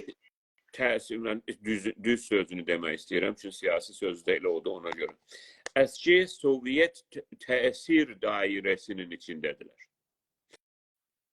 Ona görə ki, elə Rusiya hansı rəyi versə, ona bənzər gedərlər. Çünki necə ki, biraz önce dedik ya, o istimari, siz dediniz mesela Hindistan hələ də qutulmamış İngilizistan. Siz Fransa'ya baksanız, Fransa'nın işgal ettiği məmləkətlər, Yeni Kaledonya'da biri olsun, 30 dənə də başqası var Afrikada və Asiyada. Hələ özlərini müstəqil də bilmiş olsalar, Fransızca danışırlar, Frans kimi düşünürlər, Frans kimi yeyirlər, Fransanı üstün bilirlər. Budur. maalesef bu elə yenə də dönür ziddi istimari düşüncəyə ki, ərz elədikdə həmin işğal məsələsidir. Ona görə o Türkiyədən xaric öbürü Türk məmləkətləri hələ KKTC xaric, yəni Kuzey Kıbrıs Türk Cumhuriyyəti xaric o da rəy vermə haqqı yoxdur. Hala əski Sovyet və Rus dairəsinin orada onun təsir, siyasi təsirin altındadılar və əlbəttə ki, coğrafi məsələ var burada və siyasi məsələ. Onu olar Türkçə, coğrafi, siyasi məsələ. İngilizcəsini olar geopolitics. Bu həmin, ay sağ olun, bunları biz işlətməliyik. Yəni, məcbur deyilik şeydə farsdan işlədək. Geopolitik olaraq, coğrafi, siyasi olaraq hala da bu altı məmləkət hələ əski sahiblərinin təsir dairəsinin altındadılar. Buyurun. Mən buna düşünürdüm ki, əcəba bunlar məsələn doğrudan müstəqillidirlər, ya müstəqilliklərində şəkk eləmək lazımdır. Ya müstəqillik birinin 0 ilə 100 arasında 0 ilə 100 deyil. Deyil, amma siyasi olaraq, ən azından siyasi olaraq bir siyasi iradə, məsələn Azərbaycan Cumhuriyyəti qətliama məruz qalıb özü. Heç olmasa 2 dəfə. Belə olar, yəni onu bir ciddi bir məsələdir mənim üçün ki, niyə məsələn türklər, o da ki, müsəlmanlara, vay müsəlmanlara, yəni məsihilər gəlirlər, şey elirlər, özü Məsihi qətlam eləyib da, qətlam eləyən də Məsihilərdir. Onlar gəlirlər, məhkum elirlər, dünyada özlərinin görüntülərin dahi insani kimi görsədirlər. Amma məsələn biz türklər, bizlər ki, getmişik ya müsəlmanlar qətlama məruz qalmışıq və hələ də qətlama qurban gedirik. Burada məsələn özümüzü qorxuruq, iradəmiz yoxdur. Siz nədən soruşdunuz? Mən də öz qənaətimdə cavabını verdim. Sağ olun. Yəni mən özüm də o cür düşünürdüm. Xəstəlik, siz görübsünüz da, ona deyirlər, Türkiyədə taburcu deyirlər. Görürsən, tərəf taburcu olub, bilirsiniz taburcu nə demək? Bəli də, məsələn, xəstəxanadan ötürürlər deyirlər, mürəxəs olublar. Başda mürəxəs deyirlər. Amma hələ taburcudur. Yəni, o xəstəliyin asarı hələ bunda bir uzun sürə qalacaqdır. Bəli. İndi nə xəstəlik? Bir də o, siz bir dənə cənabınız mənə bir... Buyurun, sözünüz yarımçılıq qalmazdır. Güney Azərbaycan indi İran-Fars xəstəliyinin, işğalının xəstəliyi çəkir. Doğru, çəkir. Bunu öldürəcək. Və bu Güney Azərbaycanı öldürəcək bu xəstəlik. Bu qızdırma, bu təb, bu cüzam kimin yiyir Azərbaycanın bedenini və Türk millətini. Bu öldürəcək Azərbaycan. Əgər qurtulsa, əgər Güney Azərbaycan bir titrəsə, özünə gəlsə və titrəsə və bu yükü və bu sahibı və bu minəni, bunu minib sürəni belindən atsa yerə, hələ bir uzun sürə səfəri var.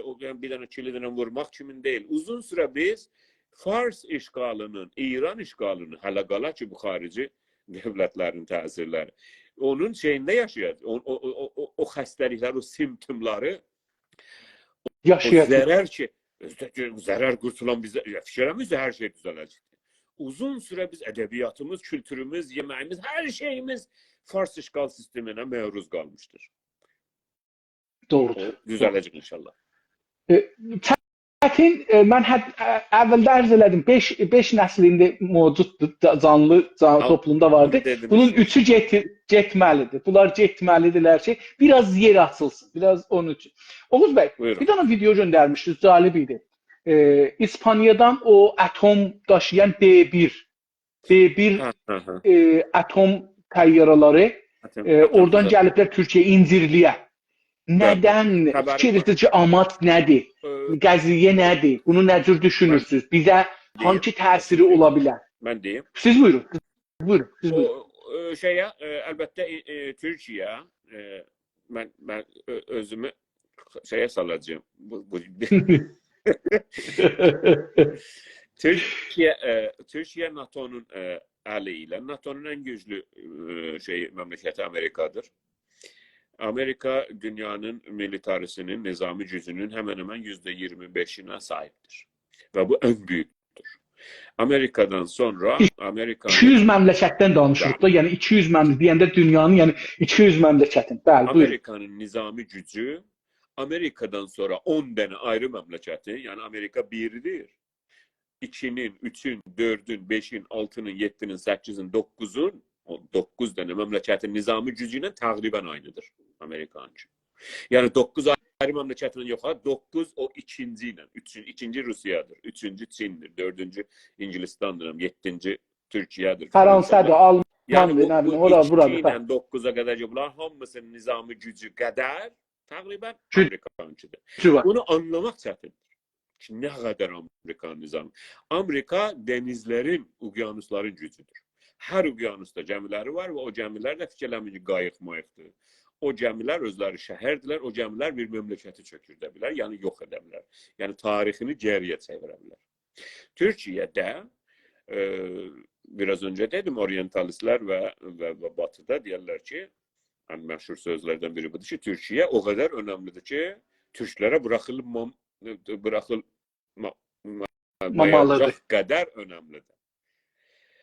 Və bu doğrudur, düzdür. Çünki stratejik olaraq şiddətlə önəmli bölgədir. Ona görə Türkiyə, və indi bildikdə NATO'da, Türkiyə NATO'da ikinci məmləkətdir, deyilmi? Məsələ. Amma ikinci məmləkətdir. Mesela indi KFOR vardı mesela Balkanlarda veya bu Amerika, Afganistan, orada da Türkiye var idi. Her yerde vardı, Kore'de de var idi. Türkiye daha çok əskər eləyir ki ve yani çok Amerikalı ölməsin, mesela olsun, Türkçülerden ölsünler. Böyle ve illa da ki nizami olarak da güclüdür. Ancak her halükarda Türkiye'nin, Amerika'nın fikir edirəm 7 dənə üstü vardı. Fikir edirəm, yadıma gəldi. Əgər düz deyirəm, 7 dənə üstü var Türkiye'də. Üst yanı Paygahi Nizami. Nizam. Üst deyir, Güney Azərbaycanda bilsinlər. Və ən böyüyü də hamı tanıyır, İncirlikdir. Orada Amerika'nın Cuban crisis'da, Cuban nuclear crisis'da fikir edirəm, yenə də yadımdan çıxır. Fikir edirəm 20 dənə, yadımdan düşdü. 20 dənə nükleer füzəsi var oranın. Özdə ən böyüklərdən. Ona deyirlər, big boy deyirlər ona, böyük oğlan. Çünki böyük bombalardandır. Sonra bunlar Rusiyanı aldatdılar. Rusiyaya dedilər, sən Kubadan çək füzələri, biz oradan çəkərik. Sonra çəkmədilər, qaldı Türkiyədə. Mən də elə inanıram ki, Türkiyədə bunlar verməyəcək Amerikaya. Görəcək hələ nə olur, gələcək olacaqdır. Ancaq Türkiyə bir türlü NATO'nun işğalı altındadır. 40 dənə var. 20'si aktif. 40 dənə var. Ama ben ona bir de bakmalıyım. 26'sı diye aktif çalışır. Herhalde. Ona big boy deyirlər. O büyük şeylerden, füzelerden. Füze yani bu çok en büyük bombalardandır. Bunu buna göre dedim ki, siz bilesiniz ki bir türlü yani siz fikirləməyəsiniz ki NATO'da Türkiye mesela müttəhididir Amerikanın. Yok. Türkiye milleti, Türkiye'nin içinde bazı siyasetçiler, saf adamlar, güzel kafaları, beyinleri güzel olanlar diyebilirler ki müttəhidlikdə Amerika'nın. Ama Amerika böyle bakmaz. Amerika niye baksın müttəhid kimi? Amerika Türkiye'ni kullanır, işlədir. Onun coğrafisində kullanır, stratejik önemli olan yerinde kullanır. Yerini de ve base'lerini de, yani üstleri de kullanır. Ona görə bəzi silahları, bəzi gəmiləri ki, lazımdır bölgədə daha çox tenşini yuxarı aparsın, tansiyonu və şiddəti yuxarı aparsın və kontrol edə bilsin. Bəzən görürsünüz ki, məsələn, İspaniyadan ya Almandan Patriot füzələrini gətirər, qoyar buraya, sonra götürər, aparar, lazım olanda, Türkiyəyə lazım olanda aparırlar. Türkiyəyə lazım olanda gətirirlər. Çünki Türkiyə bir türlü NATO'nun işğalı altındadır. Yəni, bunu demək çox təhlükəli bir sözdür. Ancaq dedim. Niye dedim? Niye? Çünkü böyle de bakmak olar. Niye? Çünkü Türkiye NATO'dan da çıkabilmez. Çıkmağı da belki zararlıdır aslında. Yani bu o kadar bu qarmaşıqdır ve sarmaşıqdır bu bəhs ki, bunun içine girmək çox təhlükəlidir. Çünkü mənim də işim də deyil. Hər halükarda 2 dənə Lancer nükleer füze daşıyan uçaq B-12'dir fikir edirəm. Ya B2'dir ya B1, B1, B1. Onlar bomber, bir yanı bomber. Yəni onu gətirmişlər İncirliyə ki, bölgədə şeyi çıxartmaq üçün, ərz elədim, tansiyonu şey etmək üçün, bir də kontrol üçün. Çünki ola bilər ki, bu kimə görə baskı istirlər indi eləyirlər? Məsələ budur, Türkiyə deyil hədəf. İrana qarşı, İranla İsrail məsələsinə. Çünki onlar öncədən də gəlmişdilər, getmişlər. Bunlar Lancer uçaqlardılar. Bunlar şeydilər. Bunlar 24 saat gövdədə qala bilərlər. Bunlar gedib vurub dönə bilərlər. Əlbəttə 114 də öylədir. B-114, Bomber 114 də öylədir. Bu Lancerlər də öylədirlər. Bunlar nükleer füzə daşıya bilərlər və daşıyır zaten bu 2 dənə. Hər halükarda bu stratejik bir bəhs. İranla qəziyyə harda ciddiləşir ki, bunlar keçən həftə gətiriblər? İran təhlükə yaradır bölgədə, həm Suriyədə, hər yerdə və İran üçün İranda bilirsiniz indi bir türlü boşluq var. Düzdür ki, Xamenei hər şeyi kontrol edir filan filan. Amma hər halda bu rəisinin və yəni məmləkətin 2 dənə ən önəmli adamı, yəni Dışişləri Bakanı, Xarici İşlər Naziri və yəni Cumhurbaşkanı birdən-birə ölübdür yəni. Düzdür, İran. Əlbəttə onlardan önəmlisi o 9-incisidir ki, şeydir.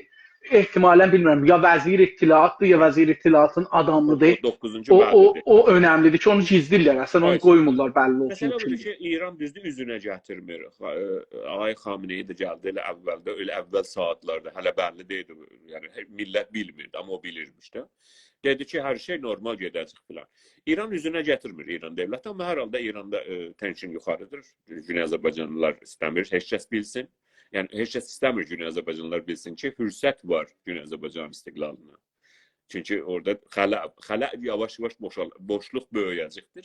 O tərəfdən İsrail özünü təhlükədə hiss eləyir. Siz düşünün ki, İsrail dövləti yaranandan bu yana hər halükarda patlasın, patlamasın, SİHA olsun, İHA olsun, füzə olsun, kruz, çünki bunlardan atmışdı 340-dan 350-dən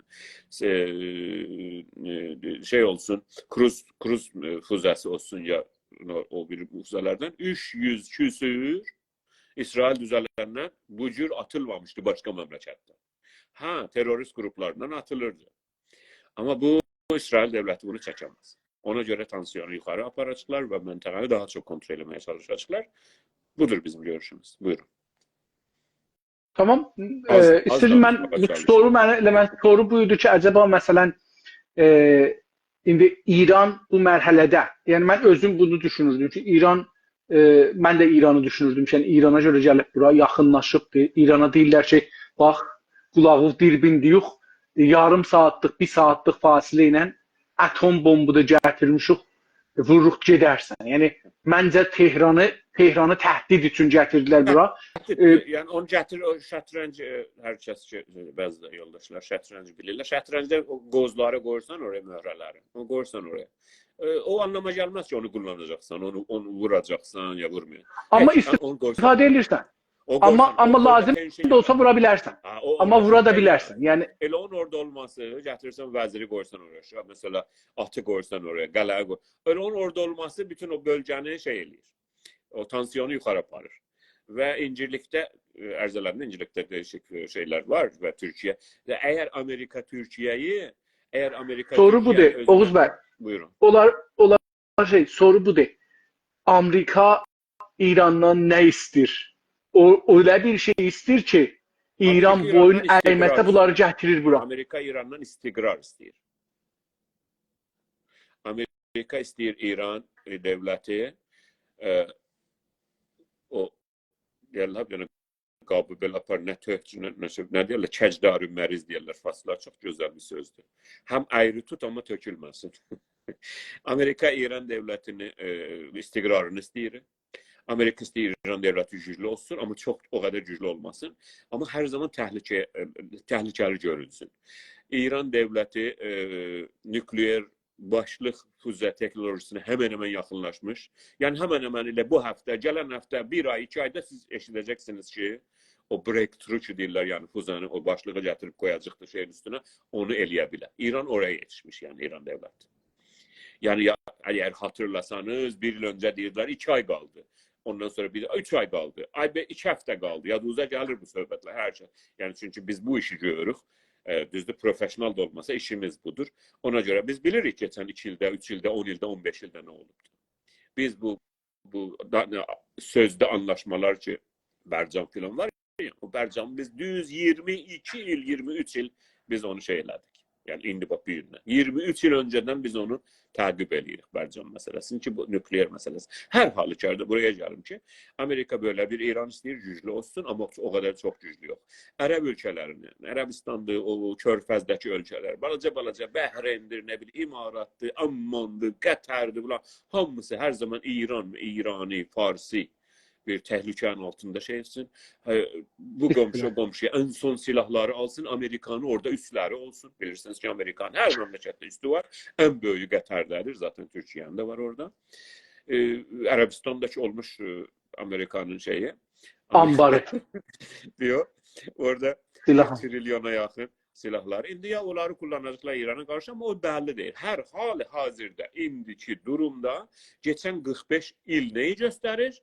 Amerika ve şüreka, Amerika demeyek, Amerikanı idare edenler istikrarlı, təcdarü məriz, yani ayrı tut ama tökme, yere tökme, öyle bir vəziyyət istəyirlər İranda. Bölgenin təhdidi olsun her zaman. Afganistan'da her zaman dəxalət eləsin, Irak'da, o yanda, bu yanda. Ama her zaman kontrollü bir vəziyyətdə. Ki, nə qədər eləyə bilsələr, o military industry complex ki var ya, dünyada silahlar düzəldirlər. En çok pulu, en çok sərmayəni onlar yapırlar. Ne kadar çok satılabilsə, Türkiye'ye, Suriye'ye, hamı silahlansın. Yani qomşuya, yani o kadar silah olsun ki, duvarları yerine silahlarla duvarlar çəkəcəyik bu yer üzündə. Yani böyle Bir gündə iğrenç işlədəcəyik da, bir gündə bir-birimizi qıracağıq bunlar. ortada insan böyle vəziyyətdədir ve Amerikanı idare edenler doğrusu budur. Ve Amerika ve şüreka böyle bir İran istəyir. Tabii böyle bir İranı Rusya da istəyir. Bu o şey ki, istəmirlər, o Güney Azərbaycanın varlığıdır. O millətlərin orada azadlığıdır, demokrasinin olmasıdır, milli devletlərin olmasıdır. Bunu Türkiye'də də istəmirlər. Türkiye gücləri çatmır. Çünki Türkiye daha da o gəlib o mərzi geçib, o sınırı geçib Türkiye. Türkiye indi daha milliləşibdir. Ama İran, Suriye, Irak ki, bunlar dağıttılar da resmen Libi da Irak'tan Irak çıkmaz bir de. Yox, çıxmaz, inanmıram. Yani Oğuz bəy, İran son devleti cümləni də, Amerikan son sözünə bəhsimizdə İran devleti Amerikan sözüne bakmazsa, Amerikan dediği İran'ı o bölgede idare etmezse, öyle Irak gibi bir şey ederler. Doğru. Buyurun. Təşəkkür edirəm. Çox faydalandım bu bölümdən. İndi son cümlələri deyək qutaraq. Çünki fikrim 2 saat yarıma getdik üst-üstə. Oğuz bəy, Erdoğan cənabları danışıbdı, mən bu gün gördüm. Deyibdi ki, Türkiyənin yaxınlıqlarında deyək, bir teröristan varlığına icazə verməyəcək. Siz bunu Güney Azərbaycanla ilgili necə görürsünüz? Erdoğan cənablarının Türkiyənin son ki deməyək, bu terrorla savaşları, Elbette bunları orada, Güney Azərbaycanla nədir görürsünüz? Türkiye devletini Amerika Suriye konusunda aldattı. Türkiye devletinin başkanı Cenab Prezident Recep Tayyip Erdoğan da bunu dedi. Dedi aldanıldık. Bu kələməni işlətdi. Ona göre biz cesaret edirik diye ki, aldattı Türkiye devletini. Əsəd gedəcək, Əsəd zülm eləyir, orada demokrasi olacaqdı. Çünki Hafiz Əsəd daha çox siyasetliydi. Bu biraz beceriksiz idi. Bir de zamanı gelmişti ki, Suriye'nin en büyük düşmanı bölgede, düşmanlarını Suriye dedim, öz istəyirəm. İsrail'in en büyük düşmanlarından biri Suriye devleti bu vəziyyətdə, Suriye məmləkəti bu vəziyyətə düşsün. Və Covlan veya Govlan üstləri, təpələri, dağları uzun süre kalmıştı orada. İsrail onları istəyirdi ki, şey eləsin, alsın. İsrail onu ala bilmirdi. Çünkü Hafiz Əsəd çok siyasetmedar idi, çok teknokrat ve çok şeydi. Ve bu adam gələndən bu yana Bəşar Əsəd kəsin siyaset bilmirdi. İngiltərədə uşaq döktürüydü, nədir? Diş döktürüydü, neydi? Her halükarda o bu oldu ve Suriye'de Əsəd gedəcək, demokrasi gələcək, güllü gülistan olacaq. Türkiye böyle aldanıldı. Ve Türkiye Amerika'nın şeriki olarak, Orta Doğu projesinin şeriki olarak bunu da Cenab Erdoğan demiş önceden ki biz bunun ortağıyıq, Orta Doğu projesinin. Girdiler oraya ve dəxalət elədilər Suriye'nin iç məsələlərində. Homs'dan başlandı bu məsələ 2011'den. Ondan önce zəminələri var idi. Ancaq Türkiye, mənə görə, mən belə deyim, qoy belə geçsin. Mən çox sözlər istəyirəm deyəm, deyə bilmirəm. Bəzi məsləhətlərə görə. Türkiye bunu görə bilmədi ki, burada teröristan istəyirlər yaradalar. Yani Kürdistan. Türkiye öyle zannetti ki her şeyi kontrol edebilecek orada. Ama Amerika Türkiye'ye xəyanət etdi. Azadlıq grupları ki orada var idi, demokratik gruplar, onlara xəyanət etdi. Ve dedi ki Türkiye bizim müttəhidimiz değil, bizim müttəhidimiz Kürtlərdirlər. Daesh meselesini yarattılar orada. Devleti İslami Şam ve Şam. Şam və nə? Daesh oradan düzəlibdi. Daesh gətirdilər, Daesh təbliğ etdilər. Daesh böyle baş kəsir, öyle qulaq kəsir, damda baş kəsir, həyatda qulaq kəsir. Daeshi böyle göstərdilər. Çox vəhşi, İslam nə kötü bir dindir, İslam çox vəhşidir, İslam böylədir. Halbuki özləri ondan daha kötüdülər. İslamı kötülər, Daesh kötülər. Bunun kim həll edəcək? Hətta Daesh dedikləri Daesh, Türk əsgərlərini, Türk əfsərlərini qəfəsdə otladı, yandırdı. Və onunla bəzilərini, Amerikalılar bunun baş kəsmələr, çox gözəl videolarla, yəni o gözəl filmlər çəkdilər, göstər, dünyaya yaydılar ki, böyle bir Daesh var və bunu indi biz həll etməliyik bu məsələni burada. Və Amerikaya da qarşıdır bu Amerikanlar. Kim eləyəcəkdir? Kürtlər eləyəcəkdir. Azadicər, azadixah, azadlıq gətirən, Kürdün qadınları, Kürd savaşçılar, qadınlar, gətirin Əraqdan biz Kürtləri gətirək Kobaniyə. Kobani həmən Eynül Əsəddir, nədir? Unuttum onu. Yəni o Kürd şəhərləri orada düzəldəcəyik də. Türkiyə bunu gördü, görmədi. Mən deyirəm, olmaz ki görməyə. Hər halda bunu elədilər, orada bir Kürdistan və ya həmən o teröristan yaratmağa. Mən hər kəsdən xahiş edirəm, hər kəsdən istəyirəm, onları, yəni, buyursunlar, lütfən o bölgənin xəritəsinə baxsınlar, indiki xəritəsinə, Suriye'nin. Suriye'nin en yaşıl yerləri, en verimli yerləri, en petrolu olan yerlərin hamısını Amerika 2.50 verdi. Bu teröristanın, bu Kürt terör gruplarını, YPG'dir, bir de başka adları da var. Herhalde onların eline bunlar getdi, o xəritəyə baxın, Suriye'nin 1/3 düşdü Kürtlərin eline. Düşmədi. Amerika onları verdi ve Türkiye'ye de həddi hesab kəssən buraya uçak sürə bilməzsən, bunu eləyə bilməzsən, sən bu kilometre girərsən. Yani Türkiye'nin bir türlü hesaptan çıxartdı eşiyə. Türkiye ilk əvvəlindən Cənab Erdoğan orada safe zone istəyirdi, buffer zone istəyirdi ki, Suriyeliler gəlsinlər oraya. O zülmüdən ki, qaçırlar Hələbdə, o yanda, bu yanda. Qəbul etmədilər. O qat qəbul etmədilər ki, Türkiye'ni doldurdular Suriye qaçqınları ilə. Türkiye'nin demografisini değiştirmeye göre ve Türkiye'nin kültürünü ərəbləşdirməyə göre ve Türkiye'ni bu cür şeye soxmağa göre böyle ki, indiki bilirsiniz Türkiye'de Əfqanlı, Suriyeli, bunlar danışılır. Yani halbuki Türkiye'nin mesela o ət gedib alacaqdır, o ət olub 10 bərabər qiyməti. O yemek ki alacaqdır bir yana Türkiye'li, o olub 20 bərabər qiyməti. Normal Türkiye'lidən danışıram. Halbuki Türkiye'li öz yemeğini, rifahını bunları düşünməliydi və bunları düşdülər Amerikanın tuzağına. Orada DSP yanıma. DSP, YPG düşdülər bu tuzağa. Amerika Kürtləri qurtarıcı kimi dünyada göstərdi. Təbliğ etdi.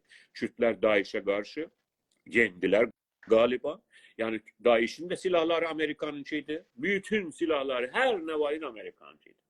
Bütün hamurlar, hamviler, silah hamısı Amerikan. Kürtlərin silahı. Yani Amerika özü ordu düzəltdi. Özü de öz ordusuyla yani Kürtlərin onları şey etti. Yani bir evde tiyatro, bir tane şamurtubazlık bir tane çıxartdı. Ama ne oldu? Türkiye'nin en çok zarar Türkiye'deydi. Ona göre Cenab Erdoğan da bana göre çok doğru değil ki orada biz teröristana izin vermedik. Halbuki en büyük teröristanı zaten izin verildi. Irak'ta yapıldı. Türkmen elinin üzerine. Irak Türkmenlərinin səbti əhvalda getdilər. Sicillilərini dağıttılar. Mülk sahibliklərini dağıttılar. Uşaqlarını, hamını qətlam elədilər. İndi Irak siyasətində, həm daxili siyasətində, həm Irak'ın xarici siyasətində Türkmen eli, Türkmen səsi, sözü, siyasəti, gücü diye bir şey yoktur. Şey var. Irak Kürdistanı var. İqlimi Kürdistan. Yani yarı independent, oradan petrolü metrolü hatta o da verir oraya. Özü birazını götürür, birazını da Irak devletine sözde verir. Bu orada olup söz sahibi. O kadar güçlüdür ki hatta bir Türkiye'nin prezidenti bile gelir oturur ondan bir yerde. Yani onu yani ondan eş kimin, ondan aynı derecede kimin görüşür. Ve maalesef o bölgede her ne oldu Türk milletinin zararına oldu. Aynı meseleni siz Urmiye'de ve Güney Azerbaycan'ın batısında göreceksiniz. Umarım ki olmaz ama böyle gidişat böyle olacaktır. Şuarlar çok olacaktı. Ancak əməldə olmayacaktı. Əməldə. Şuarda deyəcək, ay belə vuracaq, ay PKK'nı belə vurduq, ay 300 milyon dolarlıq uçaklarımız qalxdı, 20 dənə 300, yəni milyon dolarlıq silahları kullandık, 2 dənə PKK'lını öldürdük filan dağda. Bu şuarlar deyiləcəkdir. 10 il, 20 il, 30 il, 40 il. Ama gerçək iş olmayacaq. Gerçək iş də bölgədə Türkləri gücləndirməkdir. Güney Azərbaycanı gücləndirməkdir. Türkmen elini gücləndirməkdir Suriyədə. Türkməni gücləndirməkdir Irakda. Onda elə bu məsələ özündən həll olar. Sən də lazım deyil ki 4 milyon dolarlıq silah qaldırasan göyə, 2 dənə mağarada 2 dənə terroristi vurasan və fəxr eləyəsən ki Türkiyə ordusu 4 dənə PKK'lı terroristi etkisiz haline gətirdi. Sən o bölgədə türklərə, türkmenlərə yardım et. Gör biz onları necə etkisiz hale gətirərik. Sağ ol. Təşəkkürlər. Çox da ol. Bilmirəm, davam. Mən də bir 2 dəqiqə danışım tutaraq. Buyurun. Mənim nəzərimə gəlir ki, Oğuz bəy, bu Güney Azərbaycan bu strateji olaraq, düşüncə olaraq qoyulur ortaya və bu geci-tezi yerini alacaq. Yəni cənabınızın biraz tərsi mən düşünürəm. Mən düşüncə məsələsində biraz fərqli baxıram.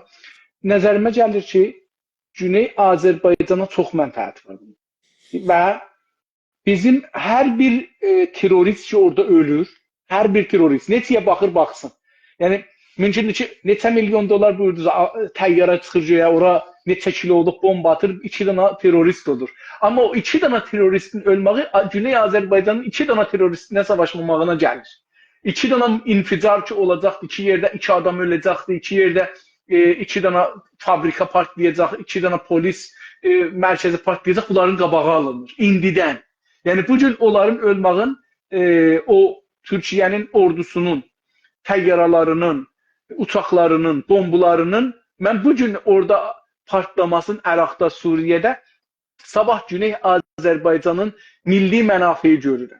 Mən indi o ordunun Güney Azərbaycana savaşdığını görürəm. Yəni mənim nəzərimə Türkiyədə savaşmır, Güney Azərbaycanda savaşır.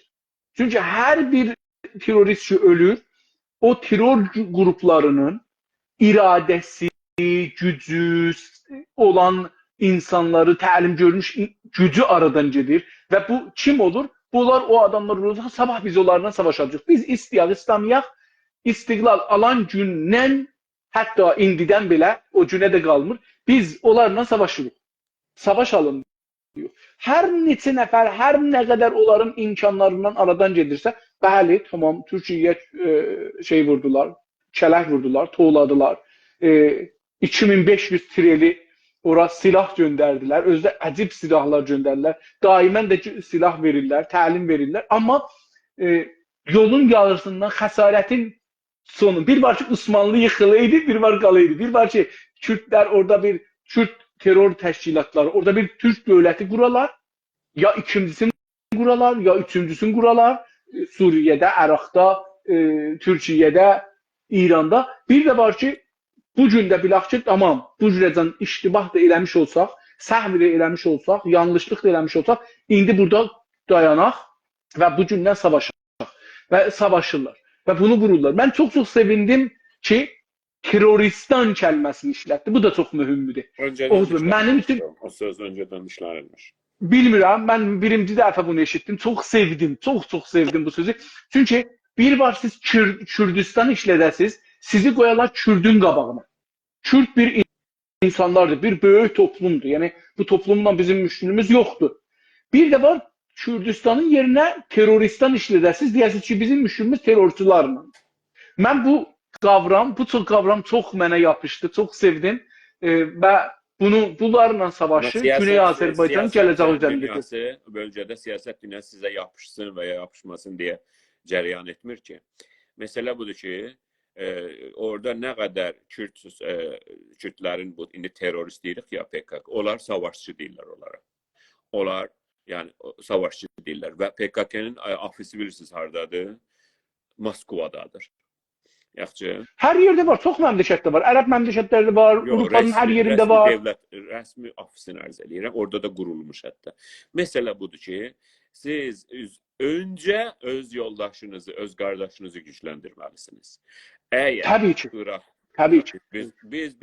Biz demirik ki, onu öldür. Öldürsən öldür. Bizə görə o öldürmək şey deyil. Yolu deyil. Bizə görə. Ən son yol deyil. Yəni bizə görə biz bu sözlərimizi indi sizə görə demirik ki, ya birinə görə. Biz öncədən yazmışıq hər şeyi. Bizə görə Kürd milləti bölgədə öz tarixi torpaqlarında öz müqəddəratına sahib olmalıdır. Bu bir. İkinci budur ki, Kürd yayılmacılıq siyasəti həmən dayandırılmalıdır. Buna mütləq Türkiyə dövləti və Azərbaycan dövləti yardım etməlidir. Kürd yayılmacılıq siyasətinin durdurulmasında. İki dedim. Üç, İraqda bu sözdə qondarma Kürd dövlətçiliyi yox, Türkmen eli dövlətinin ordusu, toprağı bərpa olunmalıdır. Və Suriyədə də. Biz böyle deyik. Bak, bu 4-5 tane bizim əslimiz var ki, bəlli sözdür bu. Və bu söz də değişmez. Niyə? Çünki bizim düşüncə tərzimizdir. Biz deyə bilmərik ki, gedin Kürdləri öldürün. Bu doğru değil ki. Məsələ budur ki, sən Kürdü öldürmək yerinə, sən gəl mənə gücləndirəsən, mən orada yaşayıram. Onda da o da cürət eləməz. Bizdə bu deyil. Buyurun. Gözəl. Yəni doğru söz. Doğru sözə heç səs demək olmaz. Mən də öz düşüncəmi dedim, xülasə deyəcəydim, dedim. Əgər şey olsa qutaraq da 2 saat 10 dəqiqə. Sizdən faydalandım, yoldaşımızdan, Tələt bəydən. Öbürü yoldaşlardan ki, otağa qatıldılar, orada görüş yazdılar. Hamısını oxudum. Onlar için səlam verdilər. Bizdən səlam olsun sizə. Sevgilərimiz, salam olsun. Salam olsun hamısına. Sağlıqla qalın. Gələn həftə hər pərşənbə Təbriz saatı saat 9-da sizlə olacaq. Güney Azərbaycandan baxacaq dünyaya və çalışacağıq ki, olayları təhlil eləyək. Gözəl görüşlərlə İnsaf Əli bəy, buyurun siz də sağollaşın. Mən də dostlara təşəkkür edirəm. Gəldilər, oturdular, gördülər. Tanıdığımız, tanımadığımız, indi ya gələcəklər hamısına həm salam ərz edirik, həm Allaha tapşırırıq. Sağ qalın, səlamət qalın. Gələn həftə hər cümə axşamı, Təbriz vaxtı, cümə axşamı saat 9-da biz çalışırıq gələk bura. Bəzən olacağam, bəzən olmayacağam. Amma Oğuz bəy buranın hər halda sahibidir bu otağın. Bu düşüncə otağının sahibi Oğuz bəydir. Təşəkkür edirəm Oğuz bəy. Çox sağ olun, var olun. Mənə də imkan verdiniz. Düşüncələrimi sizlə şərik oldum, qoydum ortaya. Var olun, sağ olun. Gecəniz xeyrə qalsın. Görüşmək üzrə. Sağ olun.